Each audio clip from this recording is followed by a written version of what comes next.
Hello everyone, I know you watched this video to accompany you to sleep. So if you like this video, don't forget to like, comment, and subscribe. Also, don't forget to tell me where you are from, and what time you watched this video. Let's jump straight into the story. Story 1. It's the evening of March 10th, 1995, and the Victoria Concert Hall stands bathed in a soft golden glow. Inside, the air is thick with anticipation, the kind that settles over a crowd waiting for something extraordinary to unfold. The Singapore Symphony Orchestra is about to perform, and the audience waits with bated breath. The lights dim, and a hush sweeps through the hall. Then the music begins. Somewhere among the crowd sits a man, and at first glance, he appears ordinary, just another concert-goer that's lost in the melody.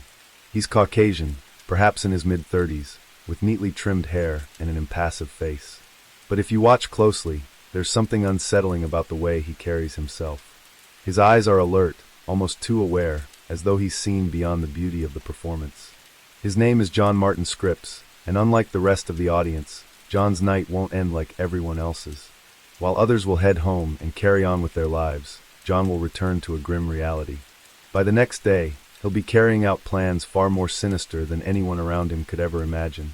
As the final note fades and the crowd rises to its feet, John stands as well. He claps along with everyone else, a polite smile stretched across his lips. Leaving the concert hall, he weaves through the bustling crowd, out into the warm night air of Singapore. Less than 12 hours later, John would become one of Singapore's most wanted men.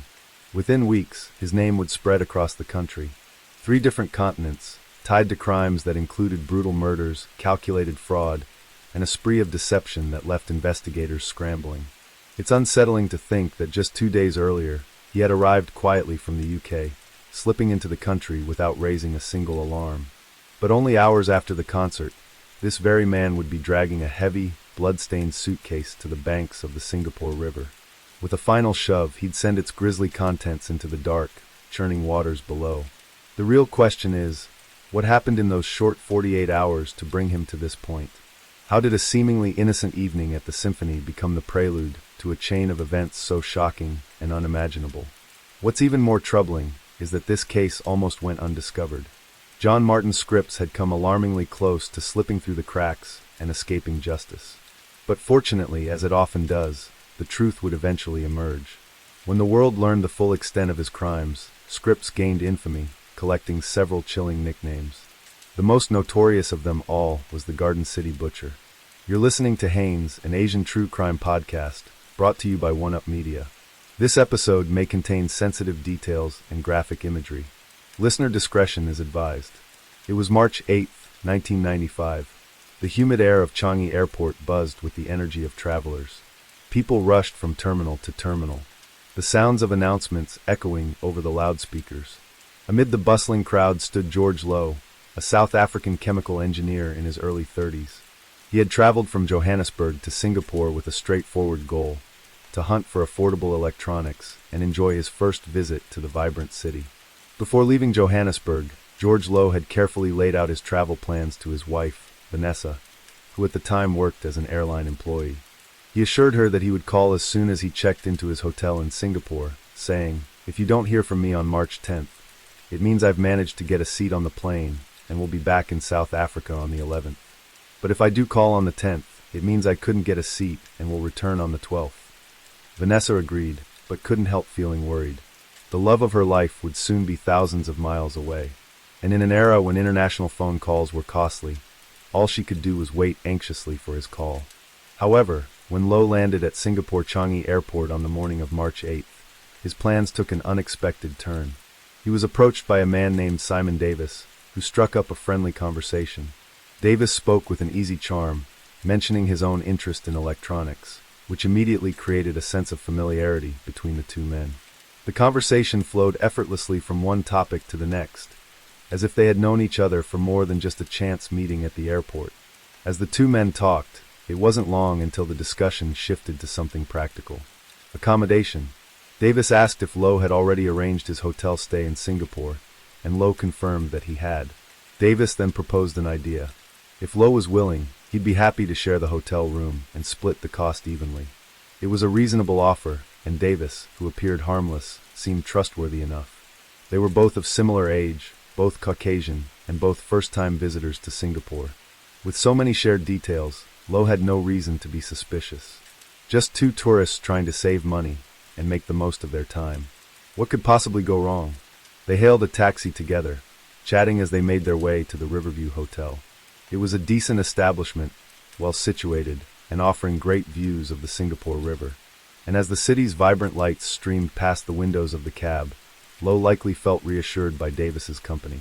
Upon arriving at the hotel, they stepped into the cool, softly lit lobby. Davis took charge of the check-in process, effortlessly signing his name alongside Lo's on the registration form. Everything appeared straightforward, and within minutes, they were making their way to room 1511, ready to settle in. On the surface, their arrangement was perfectly logical. Two travelers sharing a room to save money.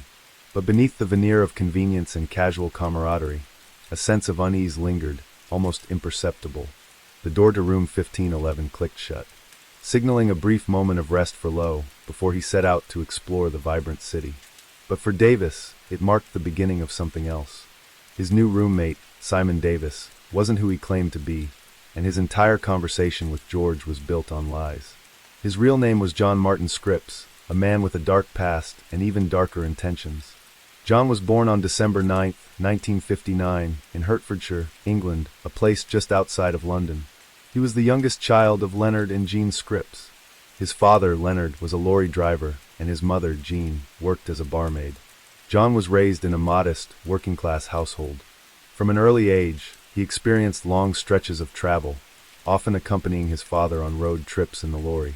He had developed a strong bond with his father, Leonard, who, despite his gruff exterior, provided a sense of stability and security in John's young life. But everything changed when John was just 9 years old. In 1969, Leonard Scripps tragically took his own life, an event that shattered John's world. The loss left a lasting scar, and John struggled to cope.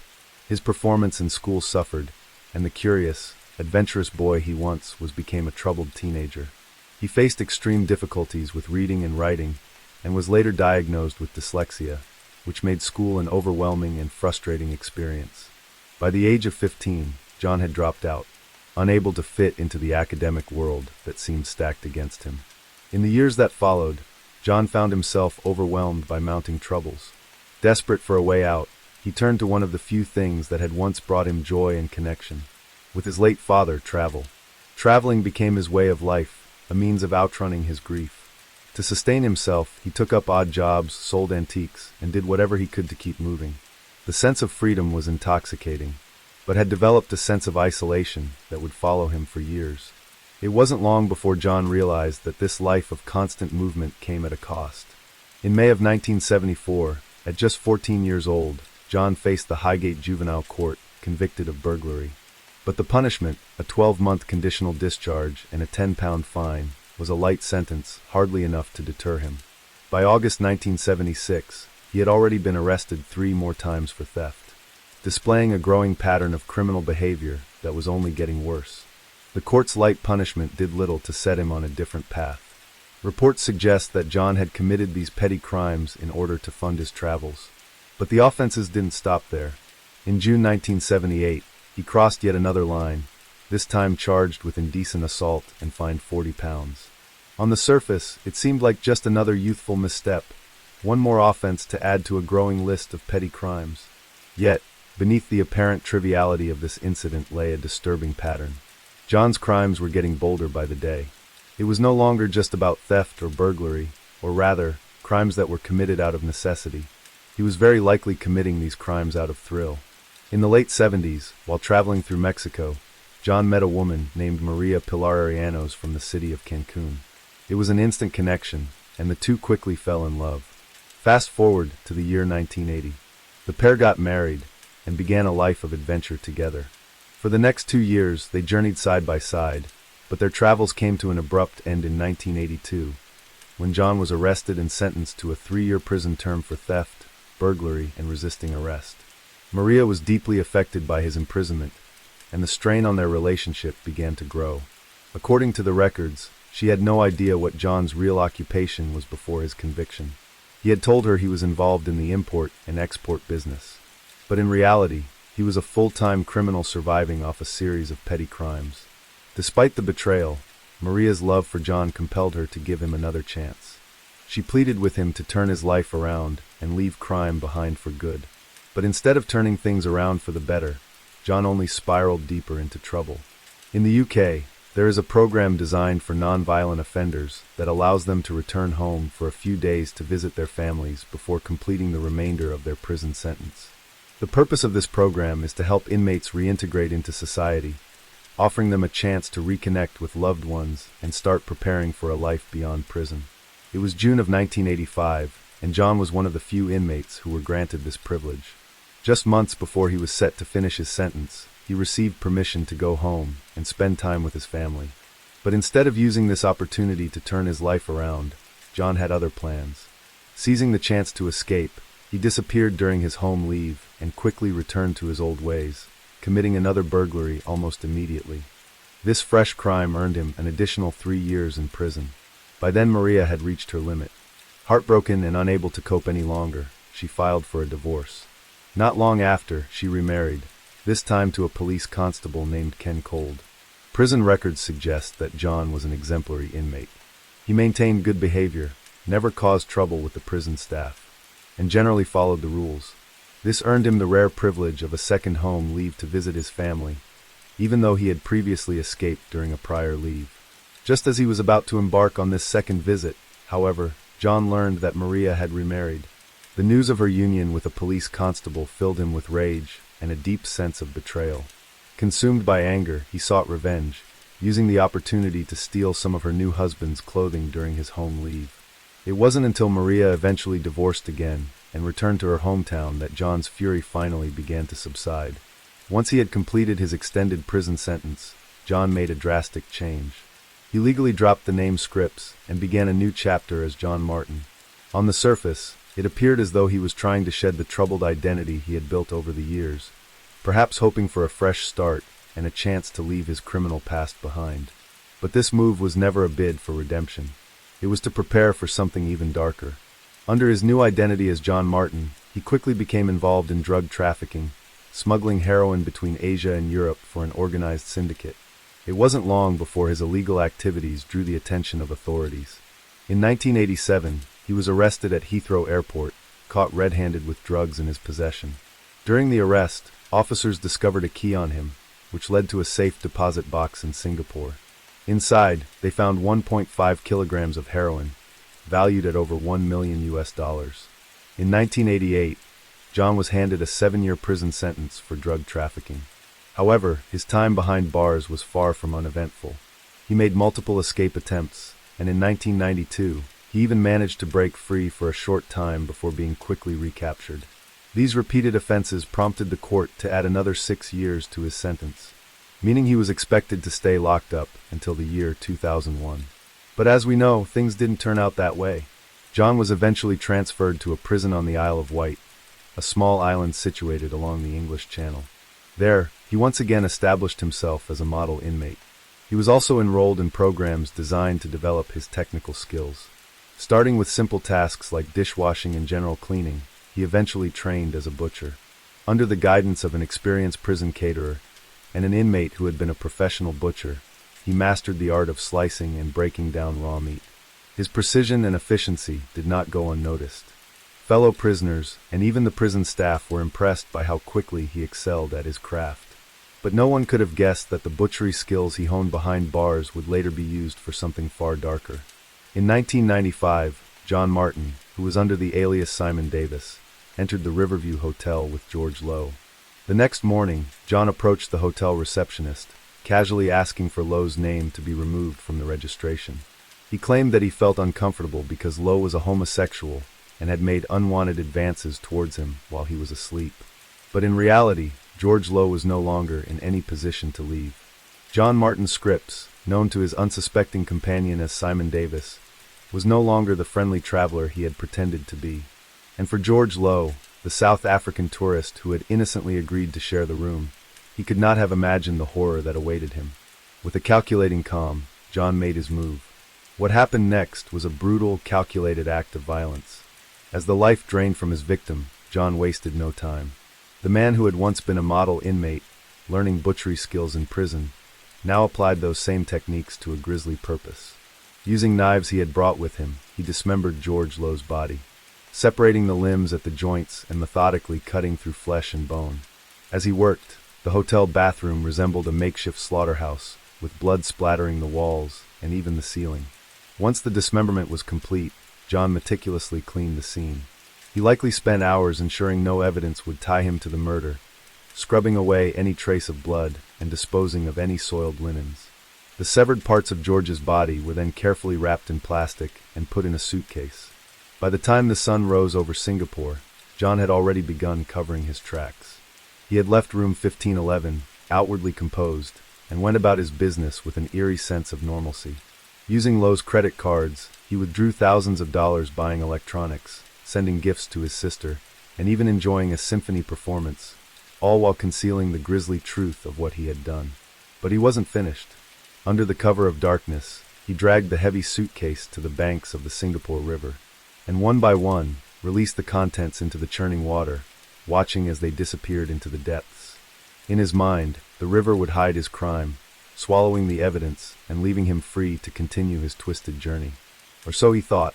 On March 13th, for days later, a pair of severed legs neatly cut at the knees surfaced in a plastic bag off Clifford Pier. 3 days later, more body parts had been discovered, haunting the waters of Singapore with their gruesome presence. The island's authorities were now faced with a grim and perplexing mystery. Somewhere out there, a killer was on the loose. They couldn't yet determine if these remains belonged to a single victim, or if they were dealing with multiple murders. But what sent a shiver through even the most seasoned investigators was the way the body had been dismembered. Each cut was clean and executed with deadly precision. Whoever had done this was a master at their craft. They were someone who knew exactly what they were doing, and that made them far more dangerous. But the real nightmare for the authorities was just beginning. Unbeknownst to them, their most wanted man was already gone, slipping away on a plane and vanishing beyond the borders of the country. Catching him would be a nearly impossible task, and the clock was already ticking. John Martin Scripps was no ordinary traveler. On the outside, he appeared to be a seasoned adventurer, someone well-versed in navigating new cultures and cities. But beneath this facade lay a dangerous predator with a chilling MO, one that had been honed through years of deception and violence. His life of crime was anything but straightforward. In October 1993, just 2 months after being transferred to a new prison, Scripps had escaped once again. This time, after being denied parole. His mother, Jean, had even warned the authorities about his escape plans, but her concerns were dismissed. After breaking free, Scripps forged a new identity to continue pursuing his twisted ambitions. Using the birth certificate of a fellow inmate by the name of Simon James Davis, he acquired a passport which allowed him to slip away undetected. He then fled to Mexico, where he convinced the British embassy to issue him another passport claiming he had lost his previous one. To the officials handling his visa, he introduced himself as John Martin. It was a name he used to slip seamlessly into the world of travel he adored, though this time, his journeys were driven by far more sinister motives. On the morning of the 9th of March, 1995, there was no sign of George Lowe. Scripps had gone down to the front desk and instructed the hotel receptionist to delete Lowe's name from the room registration system. The staff, unaware of the horrifying truth, did so without question. Now in possession of Lowe's credit cards and personal belongings, Scripps used it to fund his travels, starting with a visit to a DBS Bank branch at Raffles City Shopping Center, where he withdrew a staggering $6,000 in a single transaction. Over the next few days, he would make additional withdrawals, totaling $2,400 from Lowe's account. But Scripps wasn't content with just the cash. He indulged in luxuries that spoke to his growing confidence. Using the stolen credit card, he purchased a videotape recorder and even mailed it to his sister in England. He also treated himself to a pair of Nike Alpha Trainer shoes worth $180, a purchase that reflected his appetite for extravagance. Then on March 11th, 3 days after the murder, Scripps visited a travel agency on Anson Road. There, he wired over $12,000 to one of his bank accounts in San Francisco that was under the alias John Martin. That same evening, he paid cash for a return ticket to Phuket via Bangkok and left the country at 7 p.m. If John Martin Scripps had been a sensible man, he would have taken this moment to disappear completely. He was already on a plane with passport in hand, so it would have been the perfect opportunity to vanish into the distance and possibly evade capture forever. But for John, it seems that it wasn't enough. The murder of George Lowe was just the beginning, and he was only getting started. Canadian tourists, Sheila May Demaud and her son Darren John Demaud had always been close. As a dedicated administrator at the Pacific Christian School in Victoria, Canada, Sheila devoted her days to ensuring her students had the best possible educational experience. Her son Darren was a bright and enthusiastic college student eager to explore the world and soak in new adventures. The bond between mother and son was unbreakable, and in 1995, they set off together on a long-anticipated holiday to Thailand. Darren arrived first in Bangkok, filled with excitement and anticipation for the journey that lay ahead. It was his first time in Southeast Asia, and the allure of new experiences fueled his sense of adventure. Sheila soon joined him during his spring break, and now, the mother and son were ready to begin their holiday. On March 15, 1995, they took a short flight from the capital Bangkok to the island of Phuket. They were excited to explore this tropical wonderland, but they were not alone. Seated in the same row as them on the plane was a British man who introduced himself as John Martin. The encounter seemed innocent enough, and John struck up a friendly conversation. What the Damouts couldn't have known was that John Martin was merely an alias. The man chatting amiably with them was in fact John Martin Scripps, an experienced killer who, just a week prior, had gruesomely murdered, dismembered, and robbed a South African tourist in Singapore. This meeting with the Damouts seemed like a chance encounter, but for Scripps, it was all part of a carefully constructed plan. As they exchanged pleasantries, Scripps continued to weave his facade of a fellow traveler, and soon they agreed to stay at the same hotel. Upon landing in Phuket, the trio made their way to Nilis Marina Inn, quaint hotel with a beautiful view of the Andaman Sea. Sheila and Darren checked into room 43, while Scripps was assigned room 48 right next door. It seemed like an ordinary arrangement, a mother and son on vacation, sharing a hotel with another friendly tourist. But this would be the last time anyone would see Sheila and Darren alive. The morning of March 16, 1995 began like any other, with Sheila and Darren sharing a hearty breakfast as they discussed their plans for the day. But a couple hours later, around 11 a.m., Scripps approached the receptionist at the inn, requesting to move into room 43. He explained that Sheila and Darren had suddenly departed and assured the staff that he would settle their bill. Without any concerns, the receptionist agreed to his request. From that moment on, Sheila and Darren were never seen again. Their sudden disappearance had raised no immediate alarm, and the days quickly slipped by. It wasn't until their family in Canada grew increasingly worried that the investigation into their whereabouts began. You see, Sheila had a pattern of staying in touch, and when communication had stopped entirely after March 15th, her family sensed that something was wrong. In response, they reached out to the authorities in Thailand, desperate for answers. And 5 days later, the first grim discovery was made. But before we reveal what it was, there's been a breakthrough in the investigation of George Lowe. Back in Singapore, a passerby had come across a plastic bag floating near Clifford Pier only to discover that it contained human remains. Inside were a pair of legs, cleanly severed at the knees. As authorities continued their search, they uncovered more body parts. A pair of thighs and a torso, but the rest of the body were never found.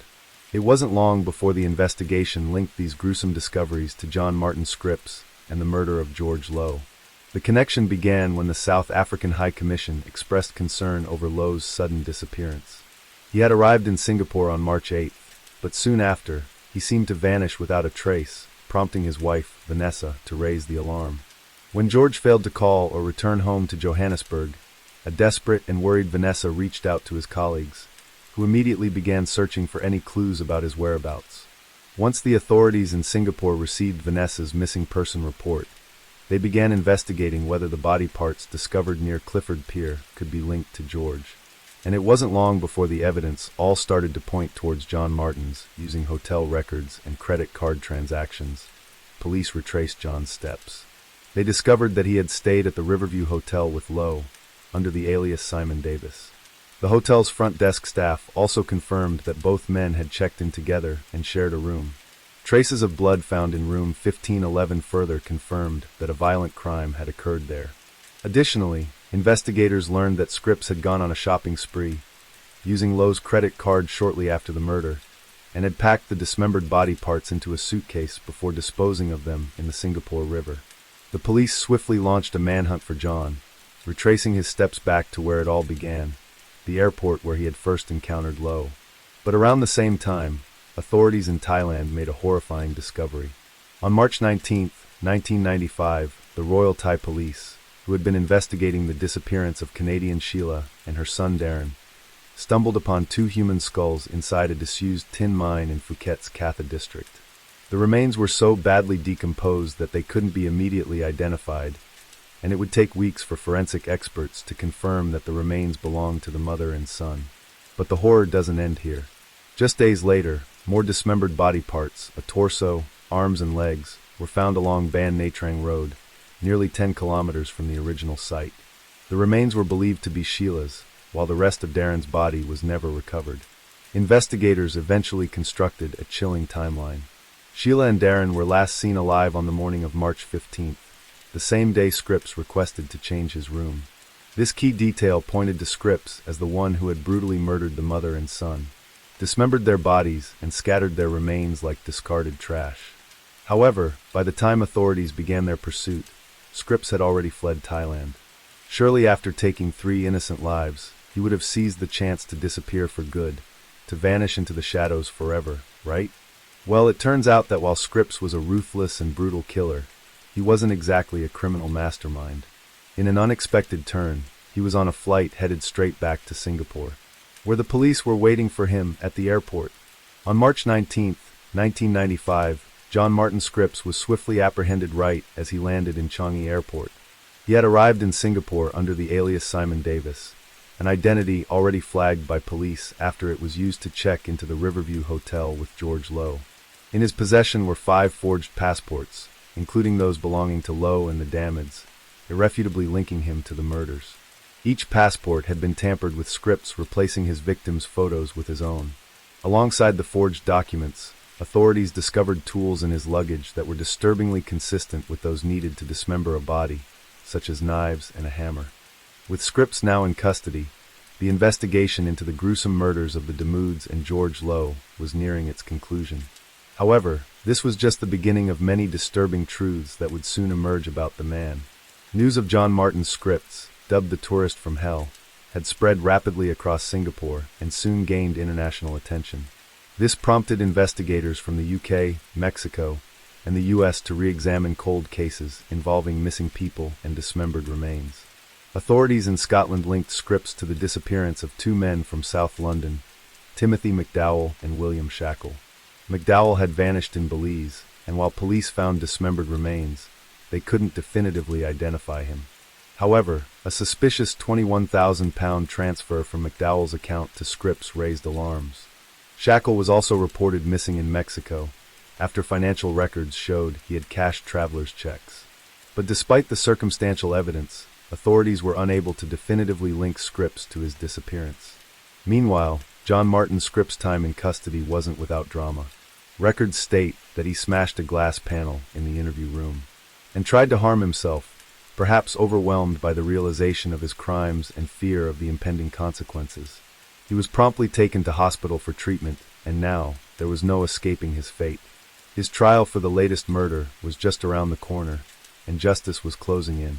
By November 1995, the trial had reached its final phase. The prosecution's case was airtight. Scripps had intentionally killed George Low, dismembered his body, and disposed of the parts with chilling precision. The same gruesome method had also been employed on victims Sheila and Darren Damath in Thailand. At the end of the hearing, the judge delivered a merciless verdict, saying, "I am satisfied beyond a reasonable doubt that Scripps is guilty of murder." John Martin Scripps was sentenced to death by hanging.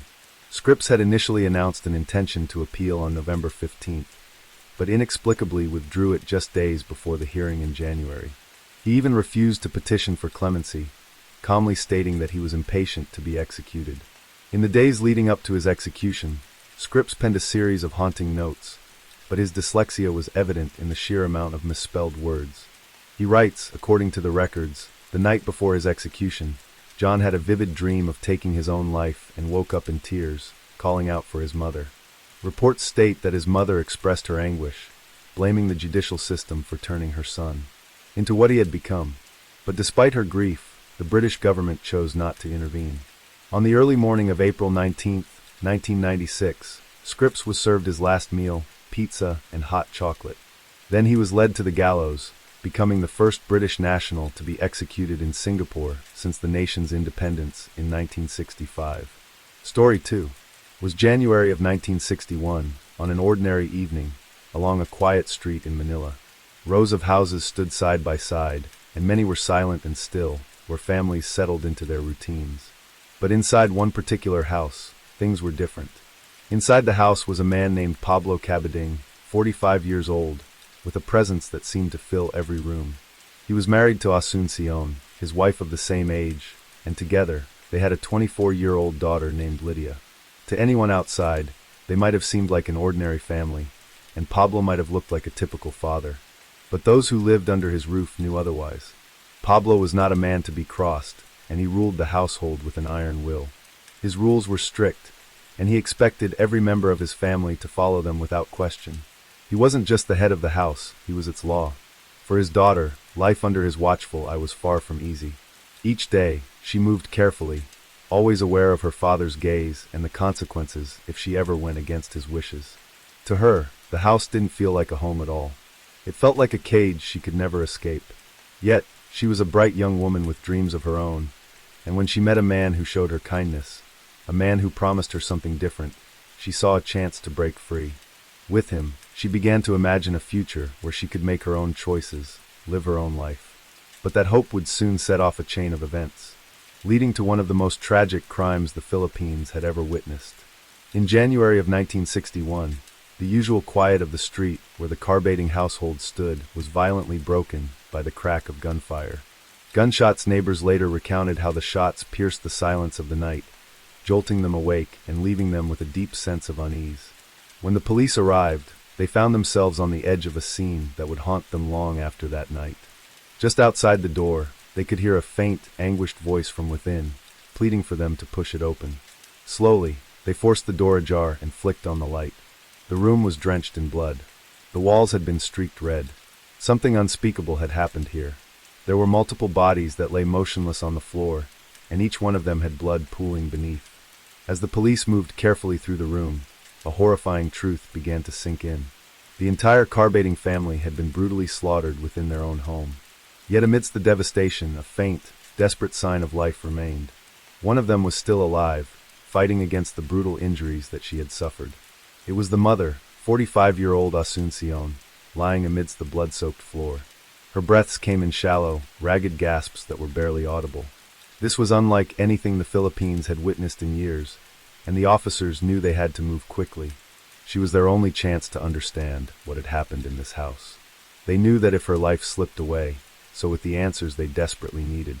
In the Philippines, there's a famous writer named Jose Rizal, a man who many locals regard as a national hero till this day. You see, back in the 1800s, the Philippines was a colony under Spanish control. For over 3 centuries, Spanish forces held power over the islands, enforcing their rule through strict laws, taxes, and a heavy influence of the Catholic Church. Locals at the time lived under extreme social and economic constraints, with limited rights and little voice in government.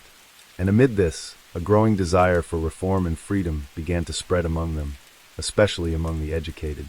This was the world that Jose Rizal was born into, a world where speaking out against the government was dangerous, but for him necessary. Jose Rizal was originally trained as an eye doctor, but he would later go on to become one of the Philippines' most influential writers and thinkers. In 1887, he published his first novel named Nelly Mittenhair, which boldly exposed the injustices and abuses suffered by Filipinos under Spanish rule. This book, along with his later works, became foundational to the Filipino propaganda movement, a campaign that advocated for political reforms and greater rights for the Philippine colony. However, several years later, he was arrested for rebellion and was executed by the Spanish government. Yet, even though the man died, his words lived on.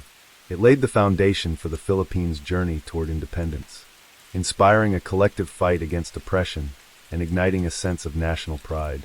Through his novels and essays, Rizal awakened a spirit of resistance, one that rallied Filipinos from all walks of life to stand together in the struggle for freedom. He became a symbol of hope, a guiding light that reminded them that, even under the harshest rule, the Filipino people's desire for justice and self-determination would never be extinguished. In his book, there's a woman named Maria Clara. To generations of Filipinos, she's a symbol, a name that carries the weight of what society has long expected from women. Maria Clara is the daughter of a wealthy Filipino woman and a Spanish priest, raised by her family to be the perfect woman. She's gentle, quiet, and deeply loyal. She embodies the qualities that were, and still are, often praised in women: obedience, modesty, and devotion to family. Maria Clara was engaged to her childhood love, Crisostomo Ibarra, a young man with dreams of transforming the Philippines. And together, they had dreams for a bright future. But their plans were torn apart by political forces beyond their control, and Maria Clara had no choice but to choose between love and duty. In the end, she retreats to the solitude of a convent, giving up her dreams to preserve her family's honor. Over time, Maria Clara became a model for what society believed women should be: quiet, loyal, and enduring. Her story grew into an ideal of womanhood, where a woman's worth isn't defined by her own desires or ambitions, but by how well she served the needs of others. In this view, breaking free from these expectations could be seen as selfish, even shameful, especially if it meant bringing dishonor to one's family. For many Filipino women, Maria Clara's story still lingers. They feel the pressure to embody those same qualities, to be strong yet quiet, selfless yet restrained, and if they didn't meet these expectations, it could lead to judgment or rejection. However, for many, this ideal has become less of an inspiration and more of a burden. It's a constant reminder of the constraints placed on women's freedom and individuality. But what happens when this weight becomes unbearable? Sometimes she surrenders and endures a life of silent submission, but other times it ends in blood. In the 1960s, Metro Manila was a city caught between old-world charm and the promise of modernity. Spanish and American influences had shaped every corner of the city, from the European architecture of ancestral homes to the Hollywood-inspired fashion on the streets. Men were often seen in tailored suits, and women wore velvet gloves and large pearls around their necks. During this period, social status was everything, particularly for families with close ties to the government. For the Cabating family, it was no different. Pablo Cabating in particular seemed acutely aware of how others saw him. Though no one could say for sure, it was obvious from his demeanor and actions that he wanted to be perceived as powerful, successful, and perhaps even noble. To him, projecting an image of prestige was not just important, it was essential. In 1961, 45-year-old Pablo Cabating was a plainclothes officer with the Manila Police Department.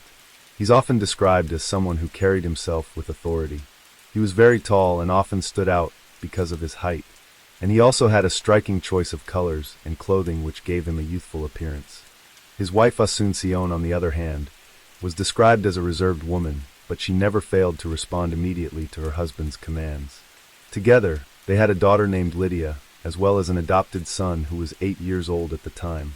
However, because Pablo was such an intense man, records indicate that both the young boy and even the household maids kept to the background, careful never to cross him.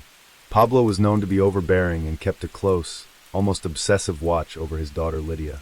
Records state that as Lydia was growing up, he would threaten any young man who showed any interest in her, making it nearly impossible for Lydia to maintain any relationships. Under her father's intense scrutiny, Lydia's boyfriends rarely lasted long. Then, during her time as a medical intern, Lydia met 36-year-old Dr. Leonardo Quintangan, a professor at the University of Santo Tomas. Leonardo had recently returned from a 6-year stint overseas, and was immediately drawn to Lydia's quiet demeanor, which complemented his own reserved nature. The two soon grew close, and it wasn't long before they began dating and introducing each other to their families. When Pablo met Leonardo, he surprisingly approved of him, an unusual reaction considering how he had treated Lydia's past suitors. With a rare hint of pride, Pablo admitted to Leonardo that most of the men who were interested in Lydia couldn't endure more than 10 minutes in his presence before leaving. But with Leonardo it was different. Pablo even looked him in the eye and said, "I like you," showing an unexpected acceptance, a rare moment of approval in his otherwise strict control over Lydia's relationships. However, despite approving of Leonardo, Pablo continued to force himself into Lydia's life, often tagging along on the couple's outings, even joining them on their movie dates. Eventually, When Lydia and Leonardo expressed their wish to marry, Pablo agreed, but made his expectations clear and unbending. He demanded a grand wedding and a substantial dowry as the conditions for his blessing. The guest list he drew up also spoke volumes about his ambitions. He invited prominent figures, including the wife of a powerful governor and a rising senator named Ferdinand Marcos, who would eventually become the country's president. For Pablo, this wedding wasn't just about Lydia and Leonardo starting a life together. It was his chance to make a statement. He wanted everyone to see the Cabedine family as important, as powerful, and under his command. But despite this, his most extreme demand was that the couple continue to live with him in the family home on Zapote Street after their marriage. Pablo had designed and built this house himself, and more than anything, he envisioned it as a place to keep Lydia by his side indefinitely.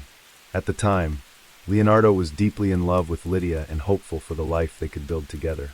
Though he may have had his own reservations, he agreed to Pablo's demands, seeing it as a necessary step for their happiness. And so, the marriage took place with all the grandeur Pablo had insisted upon. Afterward, the young couple moved into the house on Zapote Street, settling into a life that Leonardo hoped would be a new beginning. But any dreams of starting fresh soon felt overshadowed by the watchful presence of Pablo, who now had them exactly where he wanted, within the walls of a home that he controlled. Lydia and Leonardo's marriage was meant to be a fresh start, a step toward freedom from her father's control. But it quickly became clear that Pablo had no intention of letting go. Leonardo had underestimated the extent of his father-in-law's grip on the family, and living in the house on Zapote Street. He soon realized why Lydia had always been so secretive about her personal life. Pablo's influence wasn't just strong, it was suffocating. Records say that late one evening, Leonardo arrived at his family's home in Manila, visibly shaken. His car had broken down, and he was frantic to get back to Zapote Street in Makati as quickly as possible. His brothers, Jean and Analo, were taken aback. It was just a car problem, so why the panic? Well, Leonardo explained that his father-in-law, Pablo, had strict rules. Everyone in the house had to be back by a set hour each night, because after that, the doors were locked and no one would be allowed in. Understanding the seriousness in his brother's tone, Jean immediately offered to drive him.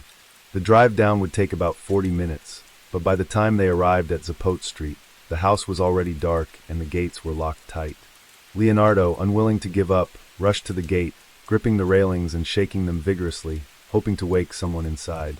His voice echoed through the quiet street as he called out, pleading for someone to let him in. But the house remained silent and unresponsive.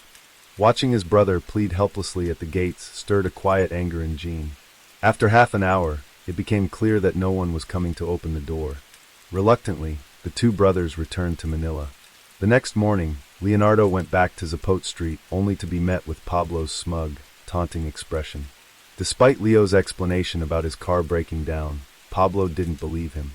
Instead, he looked at Leo with disdain and made a pointed remark, suggesting he'd probably just been out wasting time on something trivial like watching a basketball game. The comment struck a nerve. Leonardo could feel his patience slipping away, his frustration building as he realized how little his father-in-law respected him. This was the final straw, and now, a quiet anger stirred in Leonardo as he grasped just how deeply Pablo's control was woven into every corner of their lives. It became clear to him at that moment that something had to change. Determined to take back control of their lives, he spoke with Lydia, and together, they decided that they couldn't continue living under Pablo's tight grip. They had to leave and start their lives fresh, free from her father's rules. And so that afternoon, the couple approached Pablo in the living room to ask for his permission to move out. But as they spoke, a heavy silence filled the room. Pablo's response to the couple was chilling. He said that if Lydia had dared to leave with Leonardo, he would shoot her in the head right before his eyes. The ultimatum was terrifying, but for Lydia, it was even worse. At that moment, she realized that her own father would rather put a bullet in his own flesh and blood than allow her to live independently with her husband. From that point on, things started to go downhill. Starting from the moment that Leonardo confided in his younger brothers, Jean and Analo, at their family home in Santa Mesa, Manila. Leonardo described the suffocating control that his father-in-law wielded over every aspect of their lives. He shared how the man insisted on being present everywhere they went, joining the couple on their dates, sitting beside them at restaurants, and even riding along in their taxis. Records state that on multiple occasions, Pablo would force Lydia to sleep in her mother's room instead of sharing a bed with her husband. Leonardo also recounted the humiliation he felt when he was forbidden from attending Lydia's oath-taking ceremony at her graduation from medical school, insisting he had no right to be there. Hearing this, Jean and Analo exchanged uneasy glances. They recognized how dangerously possessive Pablo had become, and urged Leonardo to take precautions. They even suggested he consider getting a gun to protect himself. But Leonardo, ever so patient and hopeful, clung to his faith instead, believing that it would keep them safe. His brothers, though skeptical, understood his resolve. Yet, despite Leonardo's quiet prayers and belief in divine protection, nothing could stop what was coming. As the months went by and the situation became increasingly unbearable, Leonardo made the difficult decision to move out. However, he knew that he couldn't bring Lydia with him. She was too frightened of her father to leave. It was a heart-wrenching choice, knowing he had to leave the woman he loved most in the hands of a man that he believed was dangerously unstable. The thought of abandoning her must have weighed heavily on him. But the reality of Pablo's oppressive rule left him feeling that he had no other choice. And so, he packed his things and left. After he left the home on Zapote Street, Leonardo found himself unable to reach Lydia for weeks.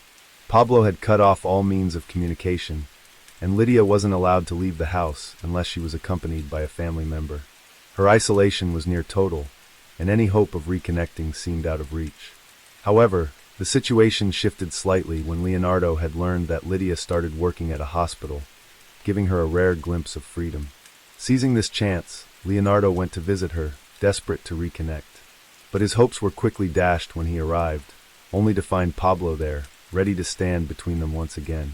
The records don't explicitly state what happened that day when Leonardo tried to visit, but it's assumed that he wasn't allowed to speak with her and was forced to leave. Undeterred, Leonardo returned the next day, but he was met with heartbreaking news. Lydia had quit her job at the hospital. It's likely that Pablo had forced her to quit and taken her elsewhere, once again tightening his control over her life. One day, Leonardo finally received news that was both joyful and heartbreaking. Lydia was pregnant. The idea of starting a family with her should have been a moment of pure happiness. Yet that joy was quickly overshadowed by the reality of Pablo's looming influence.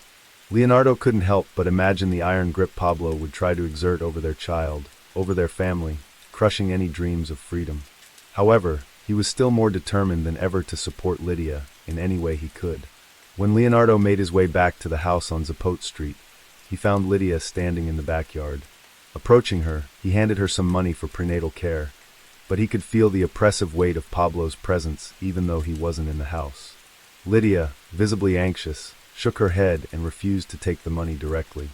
Instead, she asked Leonardo to send it through the mail, fearing the consequences of being caught accepting his help.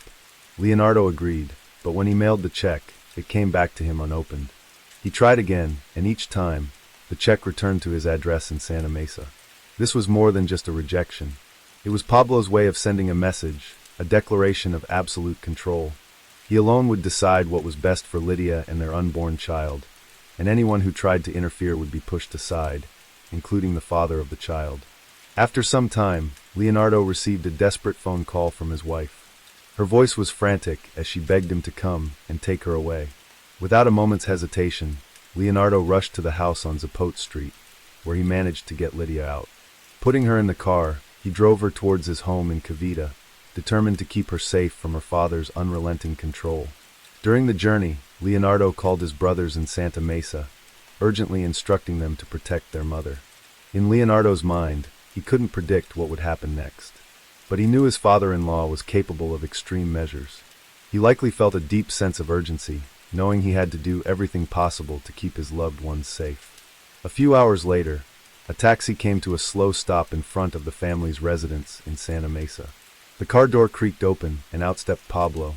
The tension was palpable, and his arrival felt like the first dark cloud of an approaching storm. Chaos and confrontation was surely about to unfold. Pablo walked toward the gate, and following closely behind was his wife, Asuncion. Immediately, Pablo began shouting through the gate, demanding that their daughter be returned.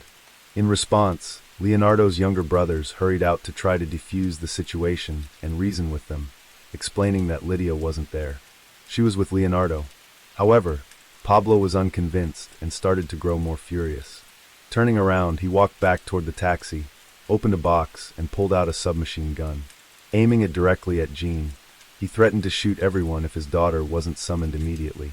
With the gun pointed at his face, Jean desperately tried to calm Pablo down, suggesting they move inside to avoid causing a scene in the street. Reluctantly, but ever aware of his public image, Pablo lowered the gun but made his intentions clear. The family had until midnight to bring Lydia back. If she wasn't returned by then, they'd better have the place guarded by the police.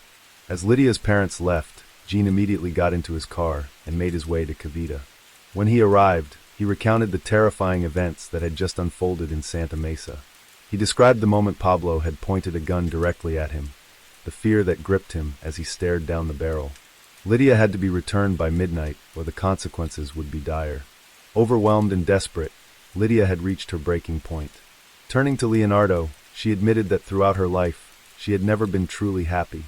She revealed the truth about Pablo's violent temper, saying that all it took for him to turn from smiles to anger was the snap of a finger. At this point, Lydia was in tears and Leonardo found himself at a complete loss, caught in the midst of an intense and overwhelming dilemma. However, despite multiple warnings from those around them, Lydia and Leonardo decided to return to the house on Zapote Street, fearing for the worst. Jean and Leonardo's father, worried but determined to help, offered to accompany them to try and reason with Pablo. When they arrived, the situation was anything but expected.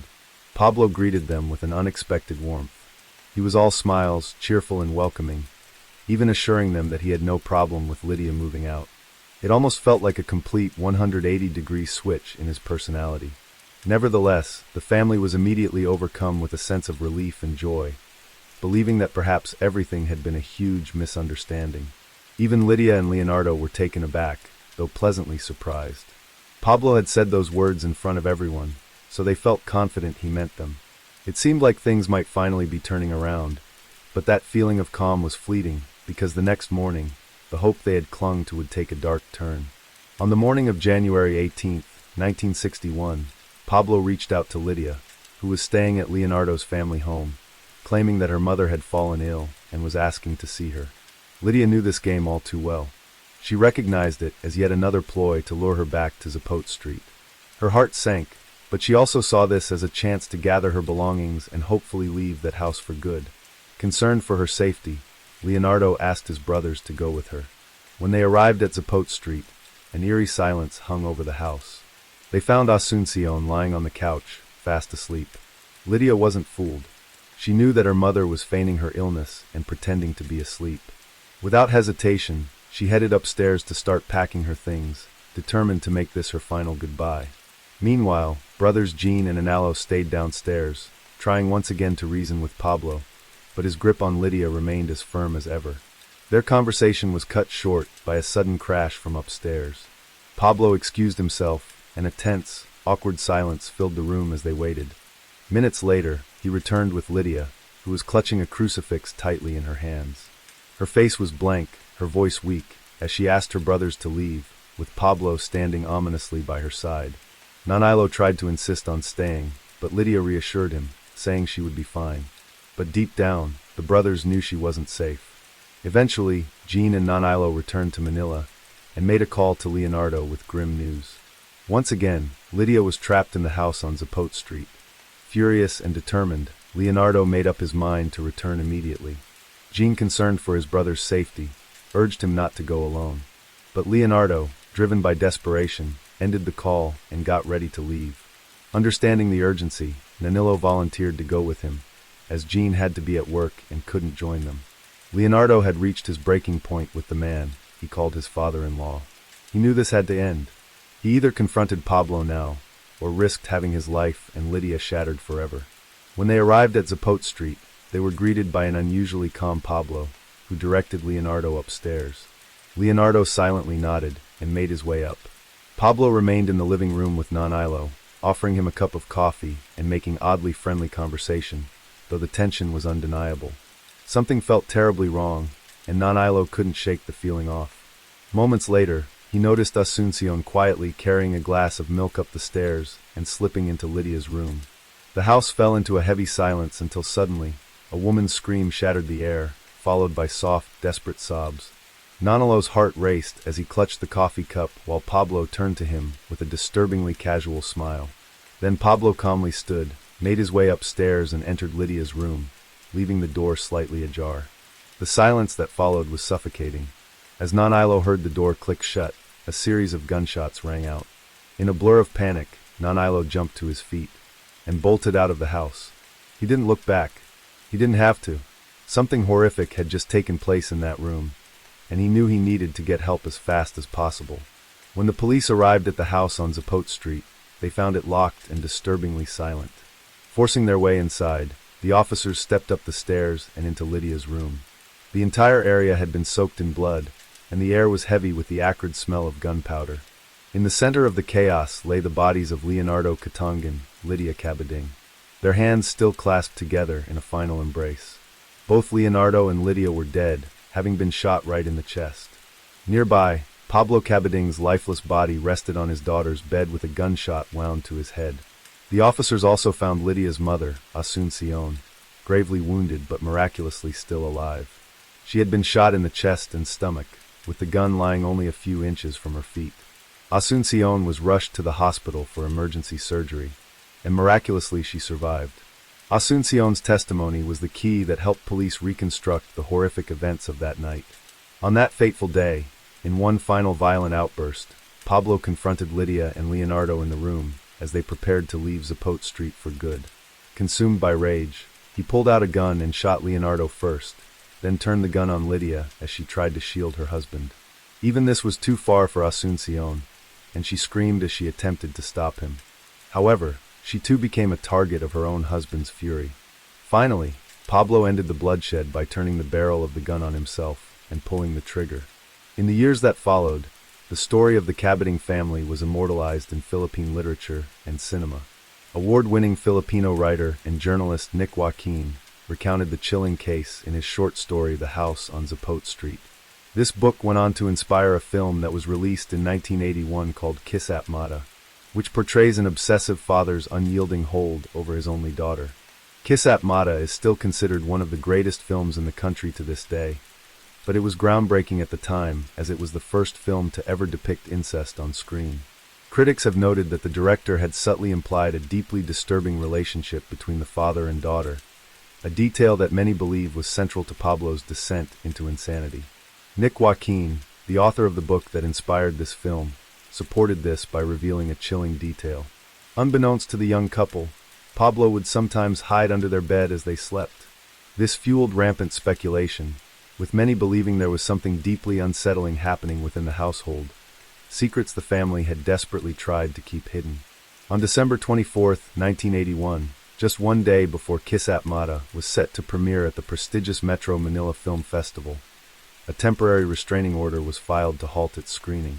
The person behind this legal action was none other than Asuncion. Remarkably, she had not only survived the fatal shooting, but was still alive nearly 2 decades later. While the true reason behind Pablo's descent into madness remains unknown, theories continue to circulate. Records don't state if Asuncion is still alive today, but if anyone holds the full truth of what happened on Zapote Street, it most probably would be her. However, it appears that some secrets are destined to remain hidden forever. Story 3. It's March 29, 1989, in the city of Tokyo, Japan. The air was heavy, with gray clouds hanging low over the skyline. Near the edges of the city, where the bustling streets faded into quieter industrial zones, a group of officers from the Tokyo Metropolitan Police Department arrived at a barren construction site in Koto City. The officers didn't find themselves here by chance. Earlier that day, a suspect in custody had confessed to something horrific, a crime that had led them to this desolate lot. His instructions were vague. Search for a metal drum near the edge of the construction site, one that was filled with concrete. The officers moved cautiously through the site, their search guided by the chilling confession.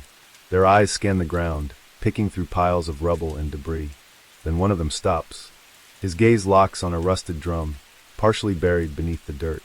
Its surface is streaked with grime, the metal corroded and pitted, being exposed to the elements. The officer crouches down, brushing away the loose earth with gloved hands. The drum, though battered by time, feels out of place. Its weight, its position, it doesn't look like something discarded at random. The two officers exchange a glance. One of them then reaches out, hesitates, then taps the drum lightly with his hand. The hollow sound that echoes back sent chills down their spines. Immediately, one of them steps back, his breath catching as the realization settles in. This was what they were here for. Inside this concrete drum were the remains of a girl who had been missing for months. Her name was Junko Furuta, a 17-year-old whose disappearance had left her family and community in anguish. But this drum contained more than just her body. It held the truth of a crime so vile it defied human comprehension. For more than 40 agonizing days, Junko Furuta endured a relentless cycle of abuse and violence. She was stripped of her humanity and left to suffer unimaginable pain at the hands of 4 people. But this wasn't the work of seasoned criminals. In fact, the people who had inflicted such brutality on her were teenage boys. They didn't stop with physical abuse. They humiliated her, forced her into unthinkable acts, and even invited others to participate in her suffering. Dozens of people knew what was happening. Some of them watched, while others actively participated in her torment. Yet, not a single person stepped forward to intervene. But the most devastating truth was that Junko had come so painfully close to rescue. The police had actually arrived at the very house where she was being held captive. But instead of checking further, the officers turned away, believing the lies they were told. What happened to 17-year-old Junko Furuta was not just a murder. It was a harrowing glimpse into the depths of human cruelty and the apathy of a society that turned its back when she needed help the most. This is a story that continues to haunt those who hear it, not just because of the horrors that the 17-year-old endured, but for the deafening silence of those who knew what was happening, but chose to look the other way. You're listening to a special edition episode of Haynes, produced by One Up Media. This episode may contain sensitive details and graphic imagery. Listener discretion is advised. Junko Furuta was born on January 18, 1971, in Misato, a small city in Saitama Prefecture, Japan. Nestled on the outskirts of Tokyo, Misato was a quiet, unassuming town where life moved at a steady pace, unbothered by the clamor of the nearby metropolis. It was in this setting that Junko spent her formative years, growing up in a modest home with her parents and 2 brothers. An older brother, who often acted as a protector, and a younger brother, who looked up to her with admiration.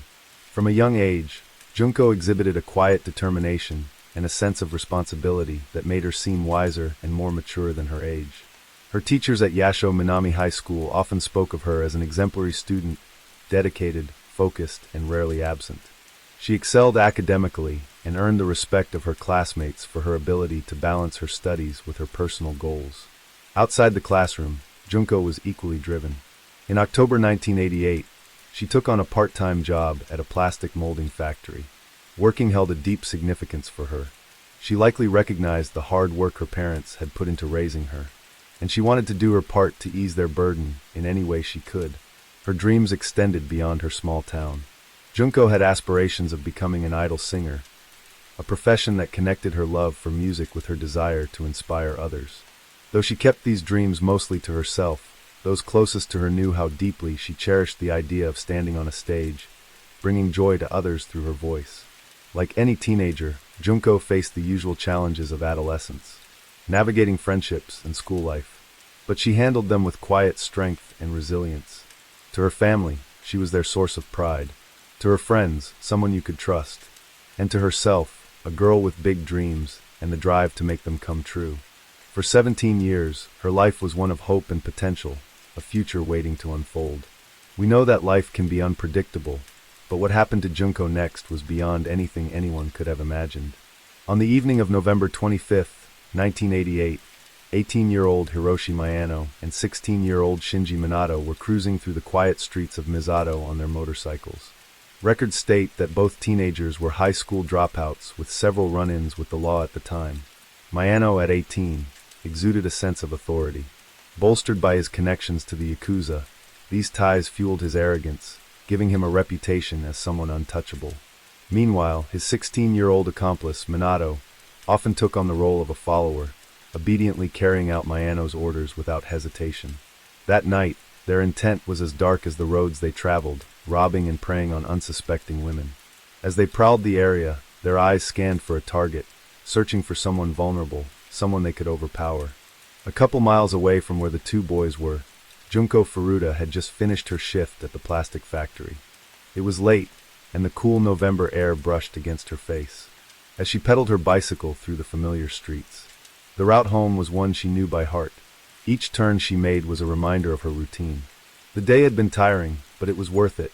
She was one step closer to her dreams, and as she made her way home, her thoughts likely wandered to the graduation trip she had been saving so diligently for. It was this sense of purpose that kept her going, even on days when exhaustion crept in. Unbeknownst to Junko, her path would soon intersect with Mayano and Manadu, and her world would take an unimaginable turn. From a distance, Mayano spotted her, a lone girl on her bicycle, heading home. She was exactly the kind of target they were looking for.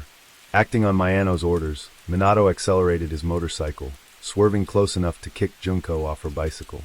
The sudden impact sent her crashing to the ground, her belongings scattering, as the two sped off into the shadows. But Mayano didn't leave. Instead, he circled back, slowing to a stop near the scene. With Junko still on the floor, he approached her. Appearing concerned, he offered to walk her home, a gesture that seemed kind and protective. Perhaps still shaking and vulnerable from the sudden fall, Junko accepted his offer. However, as they walked, Mayano subtly guided Junko away from her usual route, leading her toward a desolate area, where an abandoned warehouse loomed in the shadows. Junko, still reeling from the earlier attack, likely felt unease creeping in, as her surroundings became less familiar. She might have hesitated, her steps slowing, but Mayano's calm demeanor offered a sense of reassurance. Once they reached the warehouse, the atmosphere shifted sharply. Mayano's mask of concern dropped, replaced by a cold and menacing presence. His posture stiffened, and his tone turned sharp and commanding. Turning to Junko, Mayano claimed that he was a member of the Yakuza, and if she refused to follow his orders, she would face severe consequences. Trapped and powerless, Junko's options vanished before her. She was alone, far from the safety of her home, and in the clutches of someone whose intentions were anything but kind.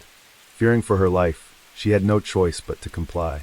The moments that followed marked the beginning of a harrowing ordeal that would strip away her freedom, her dignity, and eventually her life. After luring Junko into his control, Mayano hailed a taxi and took her to a hotel in Adachi. There, away from any prying eyes, Mayano launched his assault. He raped her repeatedly, exploiting her vulnerability and isolation. In that confined space, Junko was left entirely at his mercy. After committing the assault, Mayano made a call to a man named Joe Ogura, one of his closest accomplices. Over the phone he boasted about what he had done, describing the events in detail. Disturbingly, Ogura was excited to hear about this, and encouraged Mayano to take things further. He advised him not to release Junko, citing the potential consequences if he were to let her go. He then contacted his other accomplices, Minato and Yasushi Watanabe, to inform them of the situation. Together, the four boys began devising a plan that would become one of the most harrowing crimes in Japan's history. Several moments later, in the early morning hours of November 26th, Mayano led Junko to a park near the hotel. However, Ogura, Minato, and Yasushi Watanabe were already there waiting. Using their knowledge of her home address as leverage, they threatened that the Yakuza would harm her family if she disobeyed their orders, and warned that she would face unimaginable consequences if she even considered escaping. Once again, Junko, terrified and powerless, had no choice but to comply. As the group stood in the park, there must have been a brief but deliberate discussion about what to do with her next. Releasing her wasn't an option. Ogura had already made it clear that she couldn't be allowed to leave, and the group knew full well the consequences of her going to the authorities. Instead, the conversation shifted to how they could keep her under their control. The boys, emboldened by their twisted intentions, agreed that Junko would be kept for their continued pleasure. But they needed a place, somewhere secure and away from prying eyes. It was then that Minato offered up his family's home in Adachi. The second-floor room, he said, would provide the privacy they needed to carry out their plans without interruption. With the decision made, Junko was quickly brought to Minato's house. She would remain there for the next 42 days, trapped within those walls. Every single day, she was subjected to unspeakable torment, and her life was now dictated entirely by the cruel and twisted desires of her captors. Meanwhile, a day after Junko had not returned home, her parents had become overcome with worry and filed a missing persons report to the police. It had been 2 full days since their daughter failed to return home. and their concern had grown into fear. Junko wasn't the type to disappear without explanation, and her sudden absence left her family desperate for answers. However, her captors had already learned about the police report and moved quickly. They forced Junko to make a phone call to her mother, not just once, but 3 separate times. On each call, she was forced to assure her family that she had left voluntarily and was staying safely with friends. On the other end of the line, her parents were likely grappling with confusion and disbelief. The Junko they knew would never run away. She was responsible, dependable, and deeply connected to her family. Yet, as much as they wanted to dismiss the possibility, the calls planted a seed of doubt. Could this really be her choice? Was there something they didn't know? Despite these lingering uncertainties, their anxiety and worry for their daughter remained constant. As the situation still felt far from normal, the final call ended with a devastating blow. Under duress, Junko was forced to tell her mother to stop the investigation entirely. It was a cruel manipulation, and for Junko, the act of delivering those words must have been heartbreaking. Surrounded by her captors in an unfamiliar, hostile environment, she had no choice but to betray the very people who were her greatest source of love and safety. In that moment, Junko likely felt a deep, crushing despair. What might have been her only hope had been torn away. With the investigation out of the way, at least for now, the boys realized that they had to strengthen their cover so as to not raise any alarm in the house. Hence, when Minato's parents were present in the house, they instructed Junko to act as though she was Minato's girlfriend. Forced into this charade, she played the role under threat, but her every move was carefully watched by the boys. Minato's parents, initially believing the ruse, did not question her presence. But as days turned into weeks, it was getting harder to ignore that something terrible was happening in Minato's room. Strange noises, muffled cries, heavy thuds, and whispered conversations echoed from behind the closed door of Minato's room, often late into the night. The boys themselves came and went with alarming frequency, sometimes accompanied by other friends. Yet, the door to the second-floor room remained tightly shut. But what was going on inside? The story of Junko Furuta is considered to be one of the most horrifying criminal cases in modern history. And what you're about to hear is an account of the next 42 days of her nightmare. Please be advised that some of the details may be deeply unsettling. When Junko was first brought to the room, the 4 boys, Hiroshi Miyano, Joe Ogura, Shinji Minato, and Yasushi Watanabe, had already begun to subject her to relentless abuse. Within those 4 walls, Junko was repeatedly raped and beaten. However, the assaults were not limited to the initial 4 boys. They had invited others to join in the abuse. Over the course of her captivity, it is estimated that as many as 100 individuals were aware of Junko's imprisonment, and several of them had participated in her suffering. Reports suggest that she was subjected to sexual assault over 400 times during the 42 days she was held captive. On the night of November 28th, the brutality inflicted upon her had immediately escalated to unimaginable levels. That night, the 4 boys had invited 2 additional individuals, Tetsuo Nakamura and Koichi Ihara, to join them in their acts of cruelty. Within the confines of Minato's room, Junko was subjected to a horrifying gang rape, with each of the 6 boys taking turns assaulting her. Immediately after the assault, the boys sought new ways to humiliate and degrade her further. Reports state that Minato took a razor blade and shaved her pubic hair. And if this wasn't enough, he then used a lit match to burn her genital area, causing excruciating pain and leaving her with severe burns. Whenever Junko resisted their attacks or attempted to escape, the boys responded with violence. They burned her legs with lighters and dripped hot wax on her face. There were also multiple occasions where they inserted foreign objects into her body, including bottles and metal rods, causing severe internal injuries. There were days when as many as 12 individuals would assault her in a single day. Humiliation became a constant companion, as she was forced to remain naked for extended periods. Her vulnerability treated as a source of entertainment by her captors. Some of her abusers even urinated on her, and she was compelled to perform explicit acts for their amusement. She was beaten daily with golf clubs, iron rods, bamboo sticks, and other objects. Dumbbells were constantly dropped onto her body, and her head was repeatedly stomped against the ground. Hot wax was dripped onto her face, especially on her eyelids, which were also burned with cigarettes and lighters. She was deprived of proper food and water, often forced to eat cockroaches and drink her own urine to survive. Her captors even inserted fireworks into her private parts, causing severe burns and damage. In one horrifying incident, one of the boys had grabbed a pair of pliers and tore off her left nipple. In addition to this, she was at times suspended from the ceiling and used as a punching bag. She was also shoved into a freezer and left there for hours. Sewing needles were stabbed into her breasts and left embedded in her skin. Cigarettes and lighters were used to burn her genitals, and in one of the most horrific acts, a lit light bulb was inserted into her body until it shattered. By the end of her ordeal, her face was so swollen and damaged that her features were no longer discernible. Her body emitted the stench of infection and decay as her wounds festered. She was left bleeding heavily from the repeated assaults, wheezing as she struggled to breathe due to blood clogging her sinuses. On New Year's Day in 1989, Junko was unable to move, her body broken and her spirit crushed. She begged her captors to end her suffering, pleading for death as the only escape from her torment. However, they refused. As the weeks of captivity took their toll on Junko, the extent of her injuries and the deterioration of her appearance began to affect even her captors. The boys no longer found her attractive. Driven by their insatiable cruelty, they turned their focus elsewhere. Using the same strategy that had lured Junko into their clutches, they targeted another unsuspecting victim, a 19-year-old woman on her way home from work. They employed a calculated plan to isolate her, preying on her vulnerability, and proceeded to gang rape her. Not much is known about her identity, or what happened to her immediately following the attack. But unlike Junko, this second victim was not held captive. After enduring a horrifying assault, she was freed and allowed to leave. 3 days later, on January 4th, 1989, the boys were bored and forced Junko to play a game of mahjong.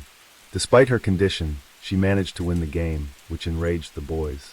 Their retaliation was swift and brutal, and allowing the hot wax to drip onto Junko's face. He then grabbed her and placed 2 shortened candles on her eyelids, letting the wax drip down and into her eye sockets. At one point, they lifted her and kicked her with such force that she fell onto a stereo unit. The impact triggered violent convulsions, her body responding to the overwhelming trauma it had endured. Seeing this, the boys began to panic. Desperate to regain control of the situation, they decided to escalate their brutality. To avoid staining their hands with her blood, they covered their hands with plastic bags and proceeded to beat her savagely. Then, they dropped an iron exercise ball repeatedly onto her abdomen, causing catastrophic internal injuries. But this was not enough for Mayano. He wanted to take the violence even further.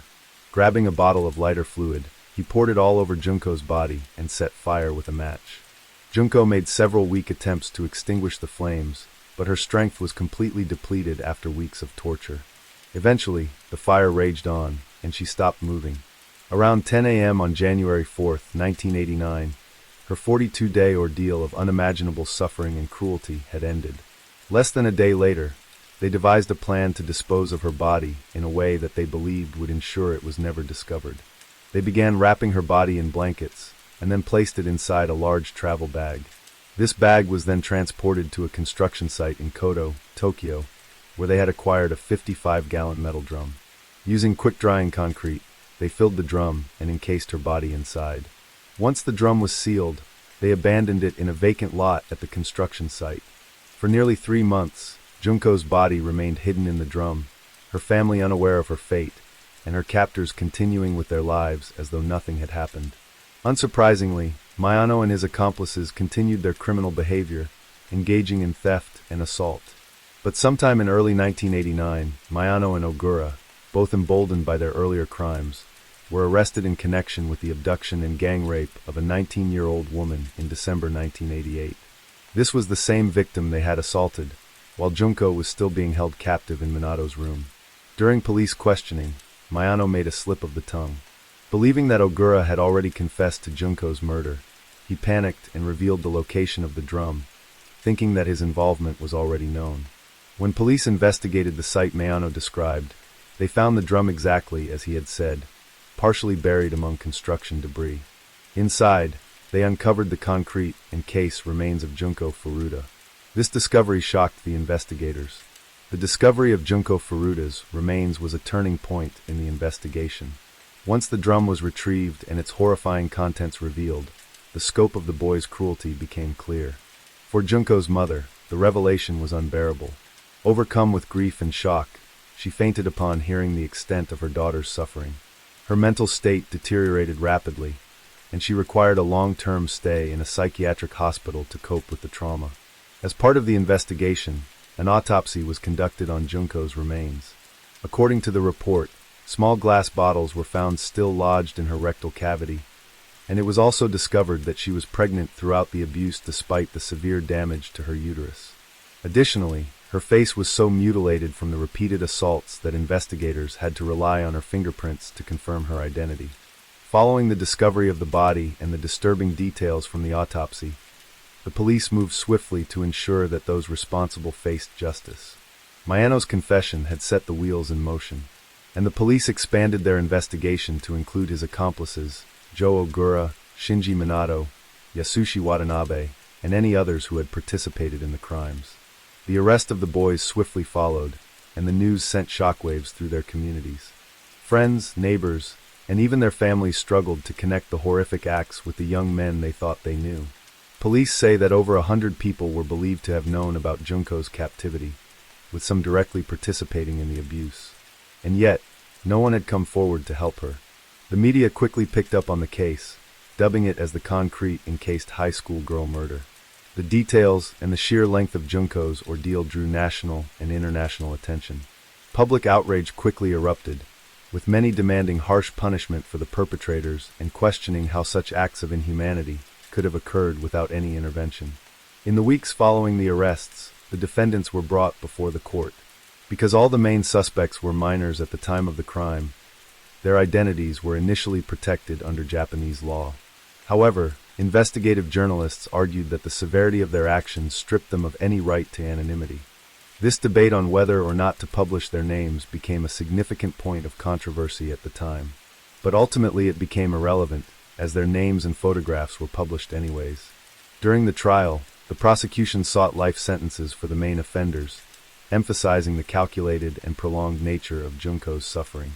Meanwhile, the defense argued that the boys' actions were influenced by immaturity and a lack of guidance, urging the court to consider rehabilitation over retribution. For Junko's family, attending the trial was a relentless reminder of the suffering she endured. Her parents listened in anguish as the prosecutors detailed the physical and psychological torment inflicted on their daughter. Her mother, already fragile from the grief, often had to leave the courtroom, unable to bear the descriptions of what Junko had faced. The legal proceedings also revealed the roles of Minato's parents, who admitted they had been aware of something amiss, but claimed they were too afraid of their son and his friends to intervene. But as the trial unfolded, it became clear that justice, even at its harshest, could never truly atone for what had happened to Junko. In July 1990, all 4 boys were found guilty by the Tokyo District Court for several charges. These include abduction for the purpose of sexual assault, confinement, rape, assault, murder, and the abandonment of a corpse. However, the sentences they received sparked outrage across Japan. Hiroshi Mayano, the ringleader, was initially sentenced to 17 years in prison. He then tried to appeal this verdict, but in response, 20 years. His parents were also ordered to pay 50 million yen, or approximately $350,000 at the time, to Junko's family as compensation. Joe Ogura, the boy who told Mayano not to let Junko leave in the first place, was sentenced to a term of 5 to 10 years and ultimately served the maximum duration of 10 years. Yasushi Watanabe received a sentence ranging from 5 to 7 years and served the full 7 years. The last boy, Shinji Minato, was handed a sentence of 5 to 9 years. For many, these punishments seemed alarmingly lenient given the extent of the crimes. The lighter sentences were a result of Japan's juvenile justice system, which prioritizes rehabilitation over retribution for offenders under the age of 20. However, this leniency was met with widespread backlash. Critics argued that the severity of the crime far exceeded what the juvenile justice system was designed to handle. The courtroom was inundated with letters and calls demanding harsher sentences, with many expressing disbelief that the perpetrators could one day walk free. The public's anger extended beyond the courtroom. Vigils and protests were held, calling for reforms to the juvenile justice system. Junko's case became a symbol of the inadequacies in addressing violent crimes committed by minors. For her family and supporters, no amount of punishment seemed sufficient to truly reflect the suffering that she endured. Despite the sentences, the release dates of the boys came all too soon for many. By the late 1990s and early 2000s, all four had completed their terms. Yasushi Watanabe was released in 1996. Upon leaving prison, he left his hometown to live with his mother. Shinji Minato was released from prison in 1998 and went on to live with his mother. But in 2018, he was arrested on suspicion of attempted murder. The incident occurred on a street in Kawaguchi, Saitama, where Minato struck a 32-year-old man in the shoulder with a metal baton and slashed his neck with a knife during a dispute over a parking space. In 2019, he was sentenced to a year and 6 months in prison, with the sentence suspended and probation imposed for 3 years. Joe Ogura was released from prison in 1999 and subsequently changed his last name to Kamasaku. After his release, he briefly worked in IT, but eventually became involved in organized crime after his past crimes became widely known. In 2004, he was arrested for assaulting Takatoshi Isono, a friend he suspected of being romantically involved with his own girlfriend. Ogura forced Isono into the trunk of his car and transported him to his mother's bar in Misato, where he brutally assaulted him for 4 hours. For this crime, Ogura was sentenced to 4 years in prison and was released in 2009. As for the ringleader, Hiroshi Miyano, his parents were left with no choice but to sell their family home in order to provide the compensation of 50 million yen to Junko Furuta's family. After his release in 2009, he changed his last name to Yokoyama. However, it seems that little else about the man has changed. In 2013, he was arrested on suspicion of bank fraud and orchestrating scam telephone calls. But despite the allegations, he refused to cooperate with the authorities and was ultimately not charged. Today, all 4 of the boys who played a role in the unspeakable crimes against Junko Furuta walk free, living their lives beyond the prison walls that once confined them. Furuta's funeral was held on April 2, 1989. It was a day heavy with grief as friends, family and classmates gathered to say goodbye to a girl who had been taken from them in the most unimaginable way. Among the mourners, one of Junko's friends stood up to deliver a eulogy, a message that was written collectively by her classmates from school. Their words were a tribute to the vibrant life that she had lived, and a sorrowful acknowledgement of the cruelty she had endured. Here's an excerpt of that eulogy. Junchan, welcome back. I never dreamed we would meet again like this. You were subjected to such cruelty, weren't you? You went through so much, didn't you? I'm upset with myself that I went on living unaware of what was happening. You were always so gentle and cheerful, Junchan. The Japanese coat we made for the cultural festival looked wonderful on you. I'll never forget that. We will absolutely not let Junchan's death be in vain. As we step into adulthood, we'll strive for a world where such heinous crimes no longer exist. We'll do our best keeping Junchan in our hearts and pushing forward. Story 4. It was January 29, 2020. A man on a motorbike rides down a narrow dirt path in the quiet countryside of Vietnam. The air is cool and damp, carrying the faint scent of tilled earth and distant wood smoke. There's no reason for anyone to think this night is different. But what happens next will leave 4 people dead and trigger one of the largest manhunts in the country's history. A couple minutes later, he arrives at his destination. He swings his leg off the motorbike, his sandals crunching against the gritty earth. Up ahead, the sounds of laughter, cheers, and the unmistakable clink of coins and rustle of bills reach his ears. Each laugh fans the flames burning inside him, each cheer a blow to his pride. His hands curl into fists, knuckles white, as the memories crash over him. The sting of defeat, the humiliation of their smug faces, the way they laughed when he lost it all. Then, from beneath his jacket, he pulls out something cold, heavy, and deadly. Opening the door slowly, he stops just outside the entrance, his chest rising and falling with slow, deliberate breaths. This place, this room, he's been here before. He knows the stale smell of sweat and cigarettes, the faces lit with greedy anticipation. He's even sat at that table, clutching the crumpled-up dollar bills, and chasing the hope of winning big. But in his case, his hope had turned to humiliation. They laughed when he lost, they sneered when he walked away empty-handed. But tonight, he's not the man who left in shame. Tonight, he's come for payback. The door creaks open wider, and heads start to turn toward him. One by one they freeze. Then, with a slow, deliberate motion, he prepares to do exactly what he came here for. You're listening to Haynes, an Asian true crime podcast. Brought to you by One Up Media. This episode may contain sensitive details and graphic imagery. Listener discretion is advised. Sometime in early 2020, a 33-year-old man named Likwak Tuan steps through a narrow doorway, hidden behind an unassuming storefront in the heart of Ho Chi Minh City, Vietnam. He's heard whispers about this place, a gambling den where fortunes are won and lost in the span of a heartbeat. Entering the makeshift den, the air is thick with cigarette smoke, and the low murmur of voices mingles with the sharp clink of coins striking porcelain. The most popular game here is called Shaksia, or loosely translated as Shake the Plate. Tuan watches closely as a dealer explains the rules. 4 coins, each with a red side and a white side, are shaken beneath a plate. The goal is simple. Place your bet on whether the coins will show more reds or more whites. It sounds straightforward, but almost deceptively straightforward. Arriving at the table, Tuan starts cautiously, placing a small bet. After a few shakes, the dealer lifts the plate to reveal the coins. 2 red, 2 white. He wins. The dealer then sweeps a few crumpled bills into his direction. It's not much, but it's enough to stir something inside him. A spark of hope. A thrill that tingles at the edges of his nerves. He places another bet, slightly higher this time. Another shake, another reveal. He wins again, and the rush sharpens. A whisper in the back of his mind, telling him that maybe, just maybe, this is his chance. Then the pattern shifts. The dealer opens the plate, and he loses. Not by much, but just enough to feel a sting.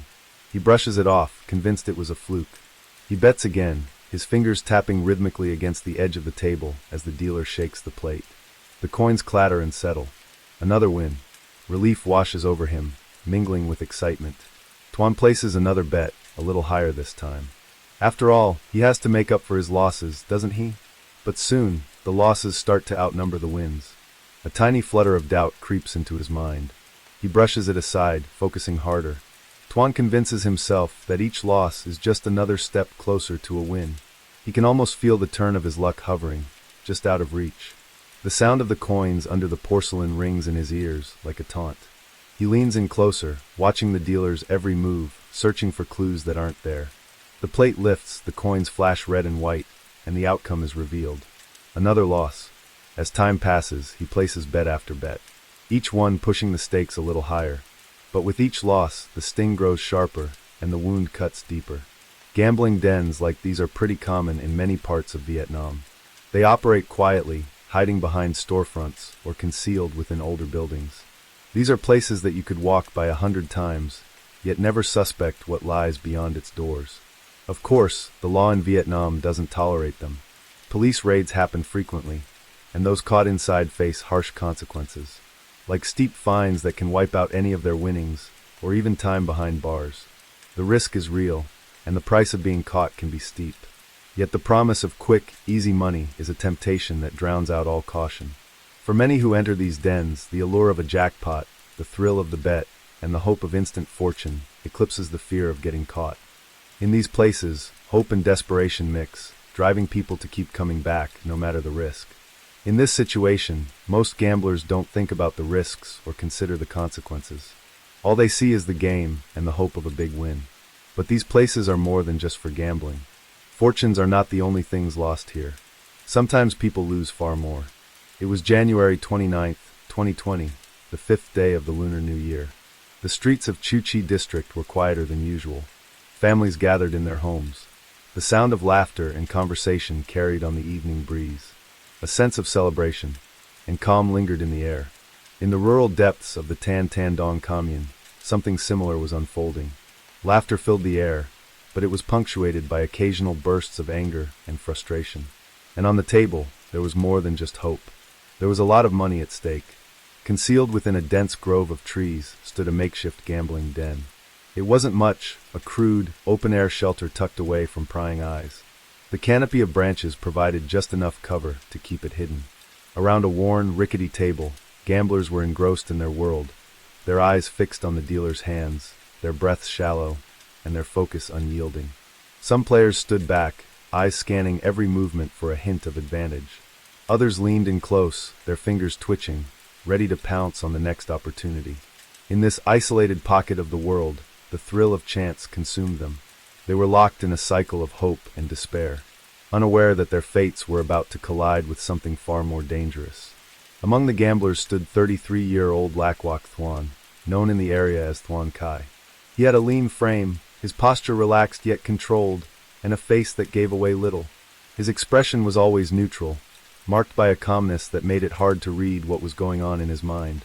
To most, he was just another player, a man quietly placing his bets, unremarkable and easy to overlook. But for those who cared to look closer, there were signs.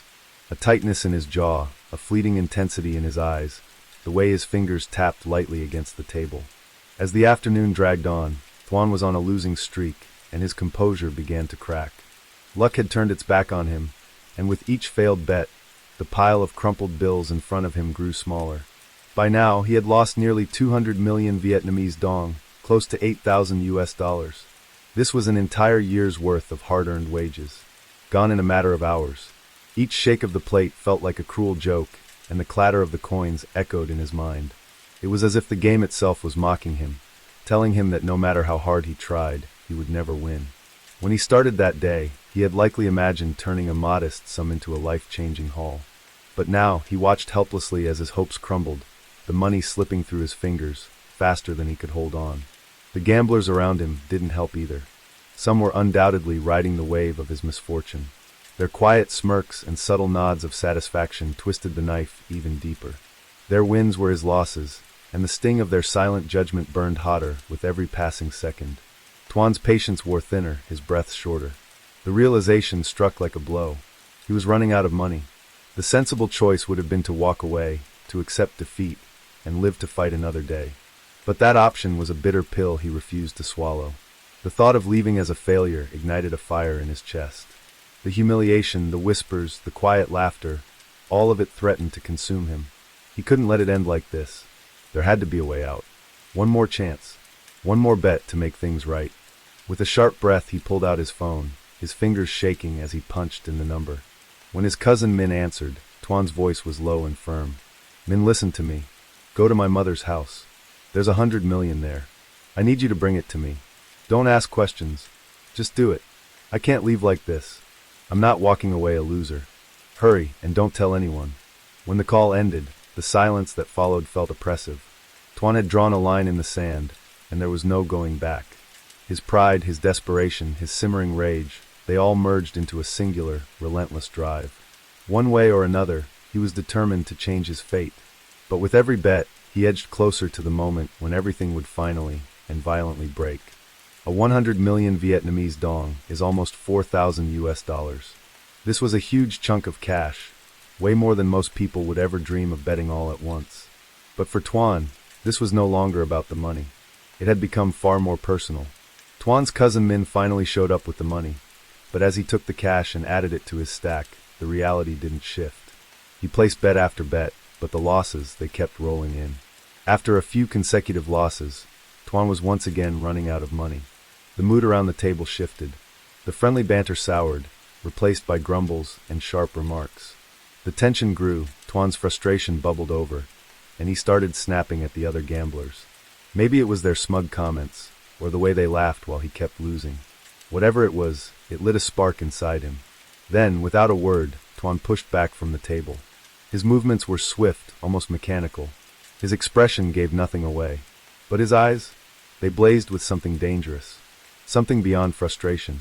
He turned on his heel and walked out, his steps pounding with barely contained fury. Moments later, the roar of his motorbike tore through the quiet grove as he sped off into the humid afternoon.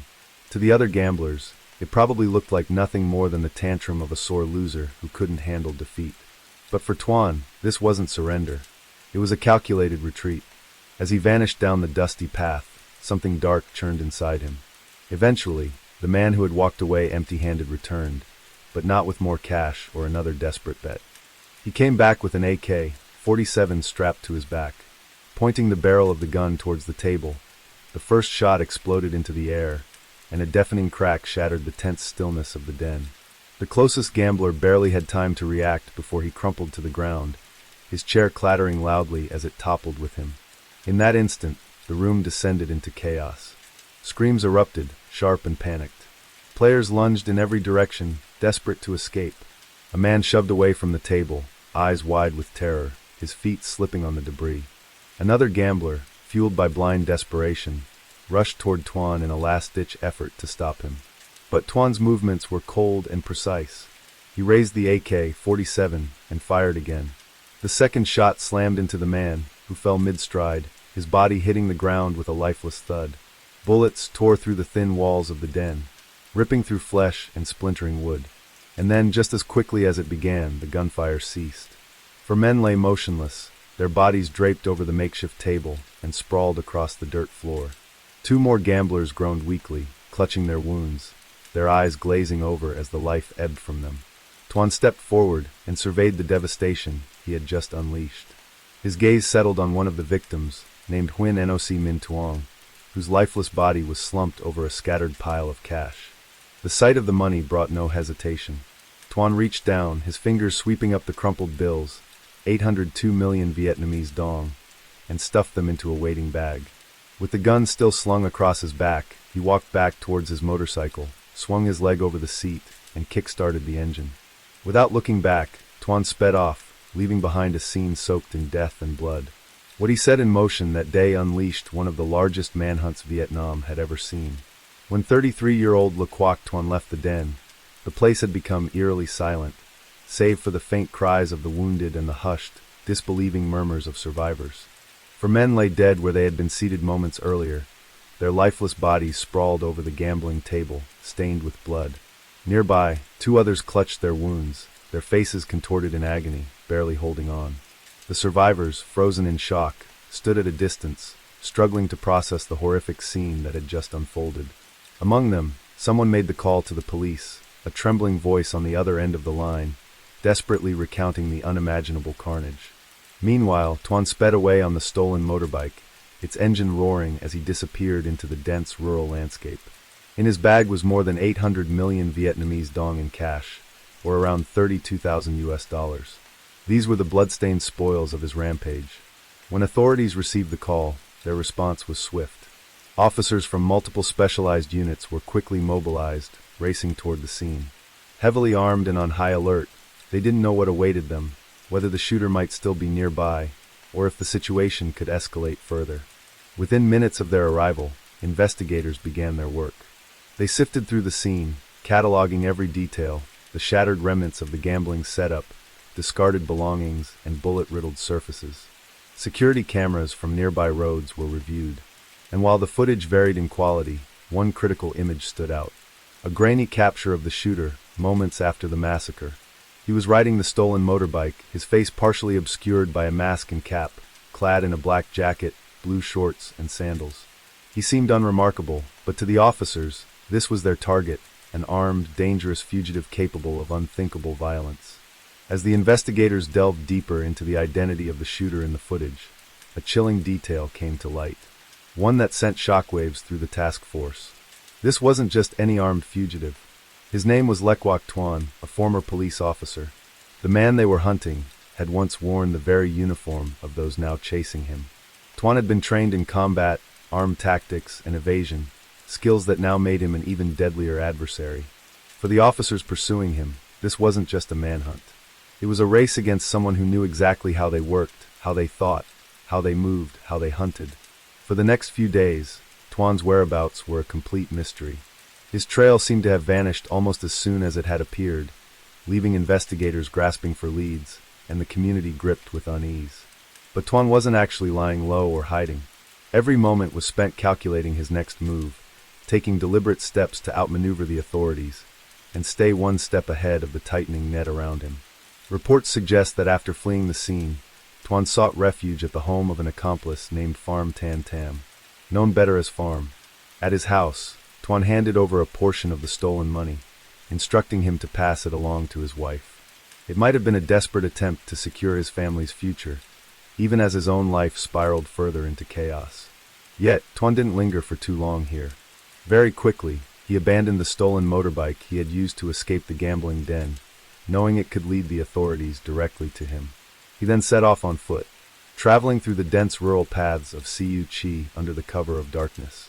Somewhere along the winding trails, Tuan came across a local couple riding a motorbike, Tran Noc Bien and his wife. At first, the encounter might have seemed harmless, a lone man walking along the roadside. But as Tuan approached, he brandished his weapon, and in an instant, the couple's world was turned upside down. With cold, calculated determination, Tuan ambushed them, the rifle slung threateningly over his shoulder. Paralyzed with fear, the couple had no choice but to comply. They surrendered their motorbike without resistance, helplessly watching as Tuan sped off with their vehicle, before disappearing into the night. The stolen motorbike carried Tuan deeper into the countryside, but even he must have realized that his trail was becoming more obvious with every move. The couple would surely report the theft, which would only give the authorities more clues on his whereabouts. Therefore, Tuan's next move was calculated. He approached a canal in the Phu Hoa Dong commune, a secluded, shadowed stretch of water surrounded by dense vegetation. Stopping the motorbike, he tipped it into the water without hesitation. As the vehicle disappeared beneath the murky surface, Tuan plunged into the canal himself, swimming across with the rifle and stolen money in tow. Emerging on the other side, dripping and weary, he pressed forward into the darkness, his thoughts likely consumed by the growing realization that time was running out. Emerging on the opposite bank, Tuan made his way to the home of another trusted ally, Vo Hong Tam. For Tuan, this stop was more than just a hiding place. It was a moment to regroup and consider his next steps while the police closed in from all sides. Tam opened the door to find Tuan standing there, soaked and carrying the weight of desperation. The conversation between the two must have been brief and tense. There was no time to waste. They began strategizing immediately, working out how to evade the tightening noose of law enforcement. Soon, one of Tuan's cousins, Tan, joined them, and together, the three men exchanged ideas and devised contingency plans. But as the hours passed, it became clear that the situation was rapidly deteriorating. Recognizing the growing danger of harboring a fugitive, Tan decided to distance himself. Early the next morning, he packed what he could and left for Dong Nai province, leaving Tuan and his cousin to fend for themselves. However, it wasn't long before his cousin Tan chose to return to a relative's house in Phu Hoa commune. Whether he was trying to establish an alibi or simply distance himself from the escalating chaos, his departure marked a shift in the fragile network around Tuan. Alone once again, Tuan faced the crushing reality of his circumstances. The countryside was no longer a safe haven. Villages were under heightened surveillance, with police checkpoints and roadblocks popping up on nearly every path. Patrols combed the area relentlessly, leaving him with fewer options and no room for error. His cousin Tan, who was still attempting to help Tuan from afar, reached out to a local friend known for his mechanical skills and dependability. The idea was to use his friend's motorbike to get Tuan to a safer location. At first he had agreed, but the plan quickly fell apart. The getaway motorbike had broken down, rendering the escape attempt futile. Frustrated but determined, they pivoted to another idea, hiring a taxi. But during their discussions, a new obstacle presented itself. Ten had noticed that Tuan was still carrying the AK-47 rifle, the very weapon used in the murders. They all knew that transporting the rifle in one piece would be far too risky, which is why Tan advised Tuan to disassemble it, hoping that doing so would reduce suspicion if they were stopped. But even with this adjustment, the plan never materialized. Communication with Tuan became increasingly sporadic, and eventually, everyone involved recognized the rising danger and abandoned the plan entirely. Time was slipping away, and Tuan's desperation was palpable.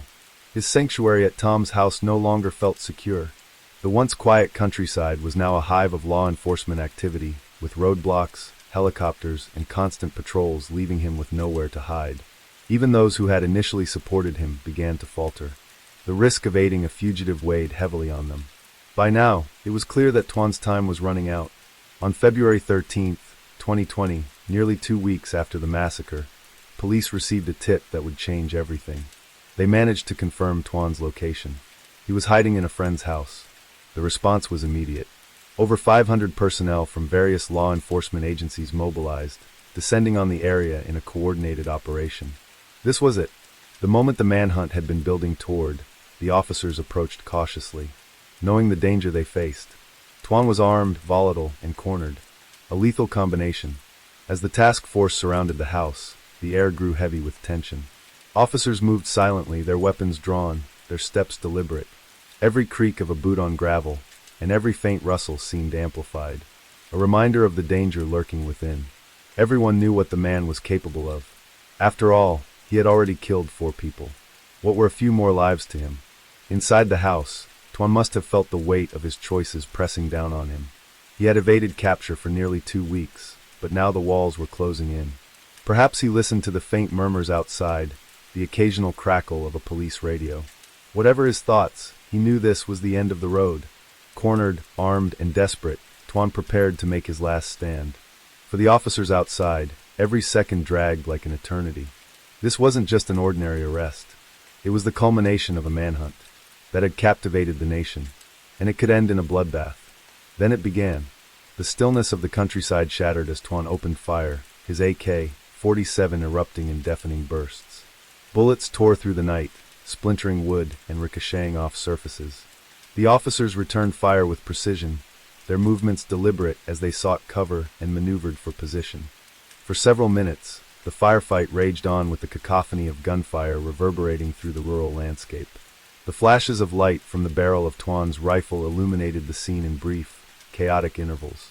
Each burst was a grim reminder of the stakes. This wasn't just a capture, it was survival. Then as quickly as it began, the gunfire ceased. The officers moved cautiously, their flashlights cutting through the lingering haze of smoke and dust. Inside the house, they found Tuan slumped against the wall, his lifeless body bearing the marks of the intense firefight. The AK-47 lay just inches from his hand, but the threat had ended. With Tuan's death, the immediate danger was neutralized, but the manhunt's conclusion left behind a wave of questions and a nation grappling with the aftermath. The massacre at the gambling den was only the beginning of a much darker revelation. As investigators sifted through evidence and conducted interviews, they uncovered a chilling web of criminal connections, an intricate network of illegal arms smuggling that had enabled Tuan's violence. The AK-47 he had used wasn't just any weapon. It was part of a cache smuggled into Vietnam from neighboring Cambodia, orchestrated by a criminal syndicate deeply entrenched in the region. One name stood out, Pham Ton Tam, the same man who had initially harbored Tuan after the massacre. Tam wasn't just an accomplice. He was a central figure in the smuggling operation. In 2018, Tam had traveled to Cambodia where he acquired firearms, ammunition, and grenades, smuggling them back into Vietnam. Over the next year, these weapons changed hands multiple times, passing through various members of the network before finally reaching Tuan. Among them was the AK-47, with over 100 rounds of ammunition, the same rifle that turned the gambling den into a bloodbath. With Tuan's death, law enforcement shifted their focus to dismantling the network.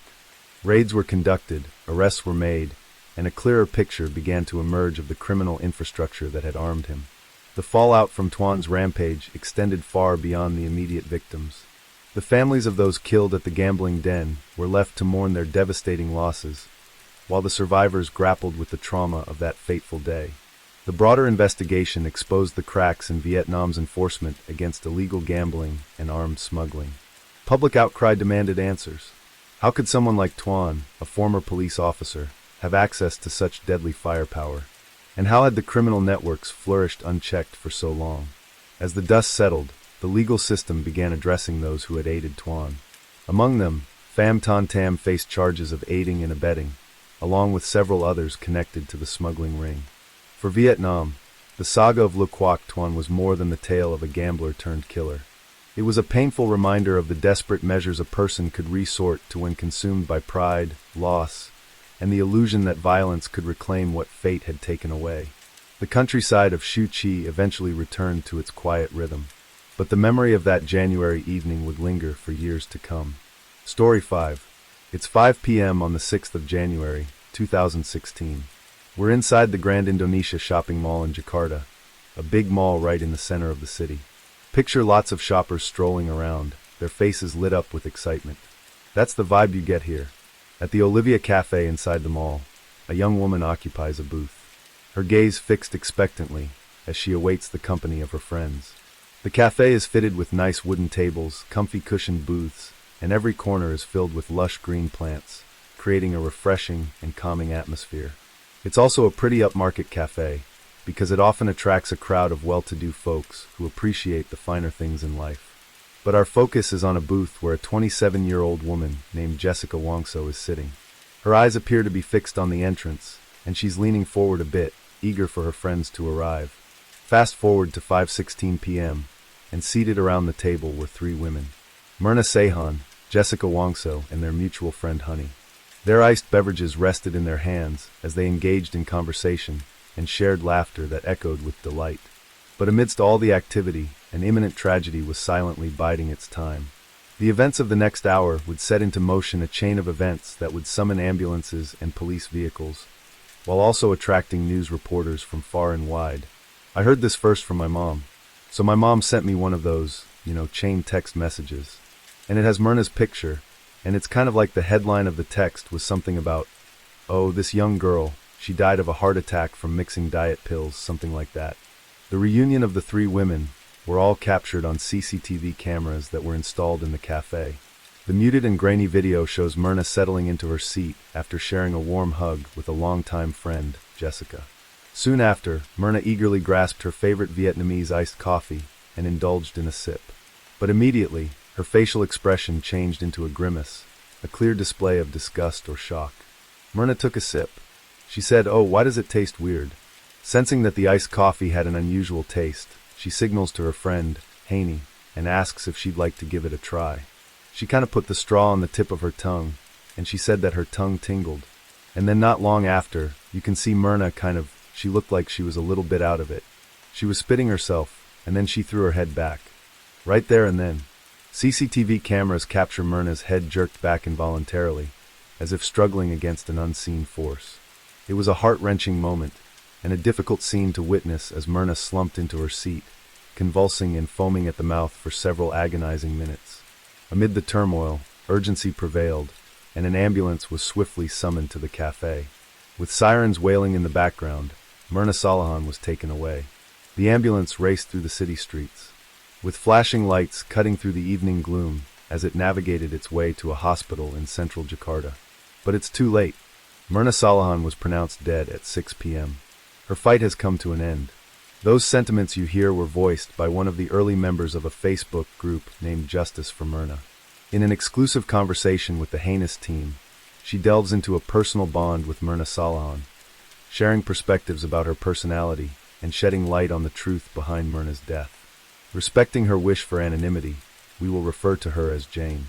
It wasn't easy for Jane to open up about details surrounding the case, but at the core of her intention is a strong desire to unveil the true story behind Myrna's death. Because 28-year-old Myrna Salahan did not die due to a mere accident, but a meticulously orchestrated act of murder. You're listening to a special feature episode of Heinous, an Asian true crime podcast produced by One Up Media. Myrna Salahan was born in 1988. She was the daughter of a prominent businessman named Eddie Salahan. Eddie had occupied a distinguished title as a thriving and accomplished businessman in the world of Jakarta's plastics industry. He made his fortune exporting plastic goods all around Southeast Asia and Australia. He was widely recognized as the titan of the plastics packaging industry. In fact, records state that at one point in time, he was the #1 exporter of plastic goods in Australia. It therefore comes as no surprise that such a flourishing business led to considerable wealth. While Eddie stood as a formidable figure in the business world, his heart softened when it came to his children. Among them, Myrna shared an unbreakable bond with her identical twin sister, Sandy, and their younger sibling, all cherished equally by their doting parents. As is often the case in wealthy families, the children basked in an abundance of affection, toys, and indulgences, a lifestyle that might be deemed privileged by many people. Some might even call them spoiled. Here's what Jane had to say. I can only share what I know about Myrna, and I believe there are things that some listeners or people who are interested in the case may not know about Myrna. I mean, she's been painted as this perfect socialite from Jakarta, Indonesia. But she is so much more than that. When you say the word socialite, you may think that she's pretentious. So I would like to just, share what I know. I know that Myrna is super sweet. She's caring. She's blunt. She's also very artistic. She's just a really beautiful soul. Like I can say that she is. Jane and Myrna's friendship has weathered the passage of time, an endearing connection forged over many years.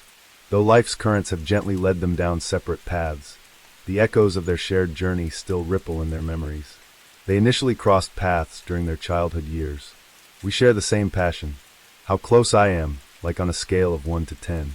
I would say I'm about 6 or 7 with Myrna. Based on what Jane told us and several accounts found on various online sources, Myrna's formative years were characterized by a sense of contentment and an abundance of joy. She figured out early in life that she had always wanted to become a graphic designer, and so after graduating high school, she enrolled in the Billy Blue College of Design in Sydney, a prestigious institution renowned for its significant contributions to the realm of design education in Australia. Myrna was often seen with a group of fellow students who, like her, originated from Indonesia. This allowed her to form a close-knit bond with her peers, creating a circle of friends within the college community. One of Myrna's friends during her college years was Jessica Kamala Wongso, a fellow Indonesian with whom she formed a profound bond. Right before graduation, Jessica had envisioned a future of living in Australia and even had her Australian citizenship application approved. Myrna, on the other hand, wanted to return to Indonesia after completing her studies, with a clear goal of finding a job and starting a family with her longtime boyfriend, Arif Samako. As the school term concluded, Myrna, along with some other friends, headed back to Indonesia, while Jessica remained in place, fully embracing the course she had charted for herself. So, looking at the history between both of them, and Jessica's history when she was living in Sydney, you can kind of make up a small impression of what Jessica's character is like. What does Jane mean by that? Well, it turns out that Myrna was actually reluctant to meet Jessica at the cafe that day, and the reason behind this boiled down to her genuine fear of Jessica. In fact, she was so scared of her that she felt compelled to enlist the company of her friend, Haney, to tag along to the cafe. It might come as a surprise, given their past as best friends during their university years. Back then, their bond seemed unbreakable. But as we uncovered more about Jessica's concerning past, it would seem that their relationship was tumultuous.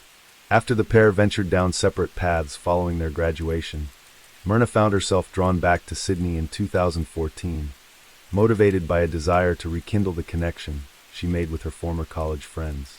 Jessica must have missed Myrna dearly, because after she heard about her arrival in Sydney, she swiftly invited her to dinner. Their much-anticipated reunion was thoughtfully set against the backdrop of a charming restaurant, and as they sat across from each other, they shared laughter and stories that bridged the gap of time. Yet, what started as a lovely dinner soon culminated into a heated argument. During dinner, Jessica confided in Myrna about relationship troubles she was having with her then-boyfriend Patrick O'Connor. In response, Myrna candidly expressed her disapproval of Patrick, urging her to consider leaving him. Throughout the conversation, Jessica was silent. It was assumed that she couldn't believe Myrna, one of her closest friends, was actually telling her to part ways with someone who held a significant place in her heart. When Myrna eventually finished her sentence, Jessica abruptly rose from her seat, left her unfinished meal behind, and departed the restaurant without saying goodbye. Following the dinner, a sense of unease settled within Myrna. She confided in her fiancé, Arif, expressing her reservations about meeting Jessica alone in the future. She decided that she would never want to meet Jessica again, at least not alone, and any subsequent encounter would involve the presence of a companion, either Arif or their mutual friends Hani or Vera. In November of 2015, a mere 5 months after their encounter in Sydney, Myrna embarked on a new chapter of her life by exchanging wedding vows with Arif. The couple's wedding was held in Bali, and it was nothing short of a fairy tale spectacle. It was evident through photos and videos that the couple had spent a considerable sum of money on the decorations, venue, and food. Yet amid the splendor and grandeur, Myrna made the decision not to extend an invitation to Jessica. Records state that when Arif asked her about it, she casually waved it off, expressing that she wasn't comfortable having Jessica around and wanted to avoid any potential issues on their big day. However, she did invite other friends, such as Haney and Vera, whom she met through Jessica in Sydney. While it may appear that Myrna holds a negative role in this narrative, let's consider Jane's perspective. What I did mention over again, and again, is that Myrna is she speaks her mind. But it's of a good intention, I would say. You know, she doesn't overthink, whereby we overthink too much. But for Myrna, she sees things in a way where it's so simplified, like, why don't you just do this? You know what I mean? That'll solve the problem. So she's very direct. But that's what makes Myrna Myrna. That's how we know her.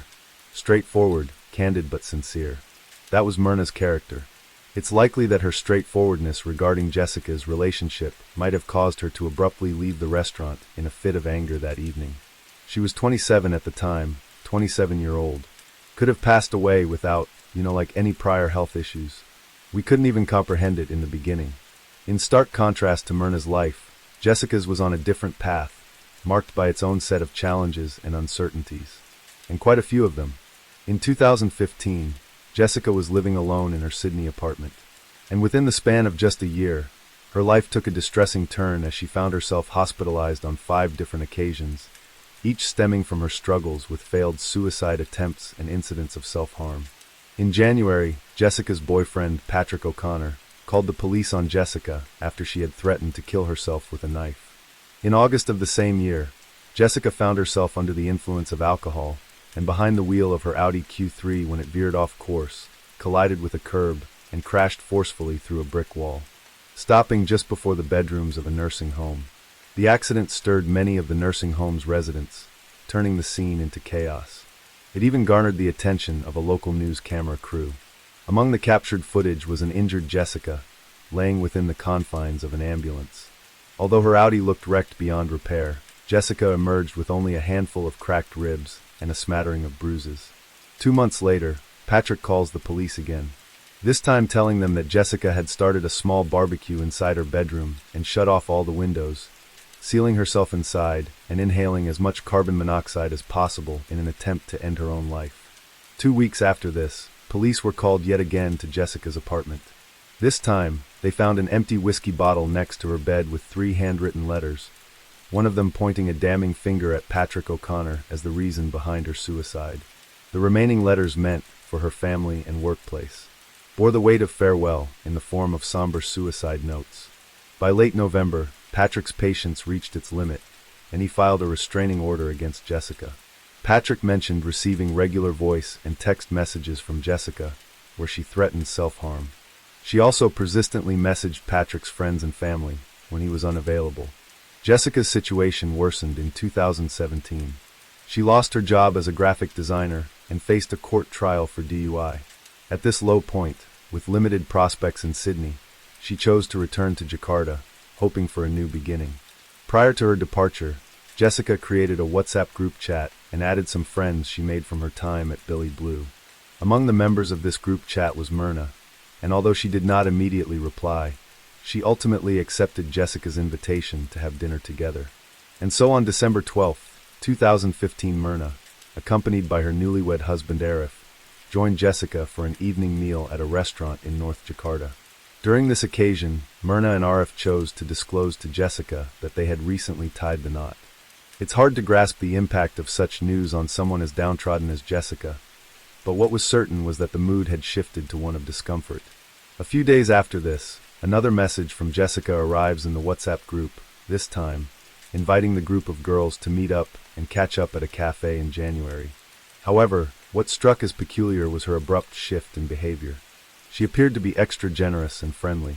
The WhatsApp conversation history between the girls revealed that she had offered to arrange a reservation and went above and beyond by generously offering to shoulder the expenses for their upcoming gathering. Myrna asks where they should meet, to which Jessica immediately replies Olivia. Myrna then says, "Oh yeah, delicious. I love their Vietnamese iced coffee." So what I know is that this was not long after Jessica went back to Jakarta. She wanted to meet up with Myrna, but Myrna was, "This is what I gathered from our friends, the news articles.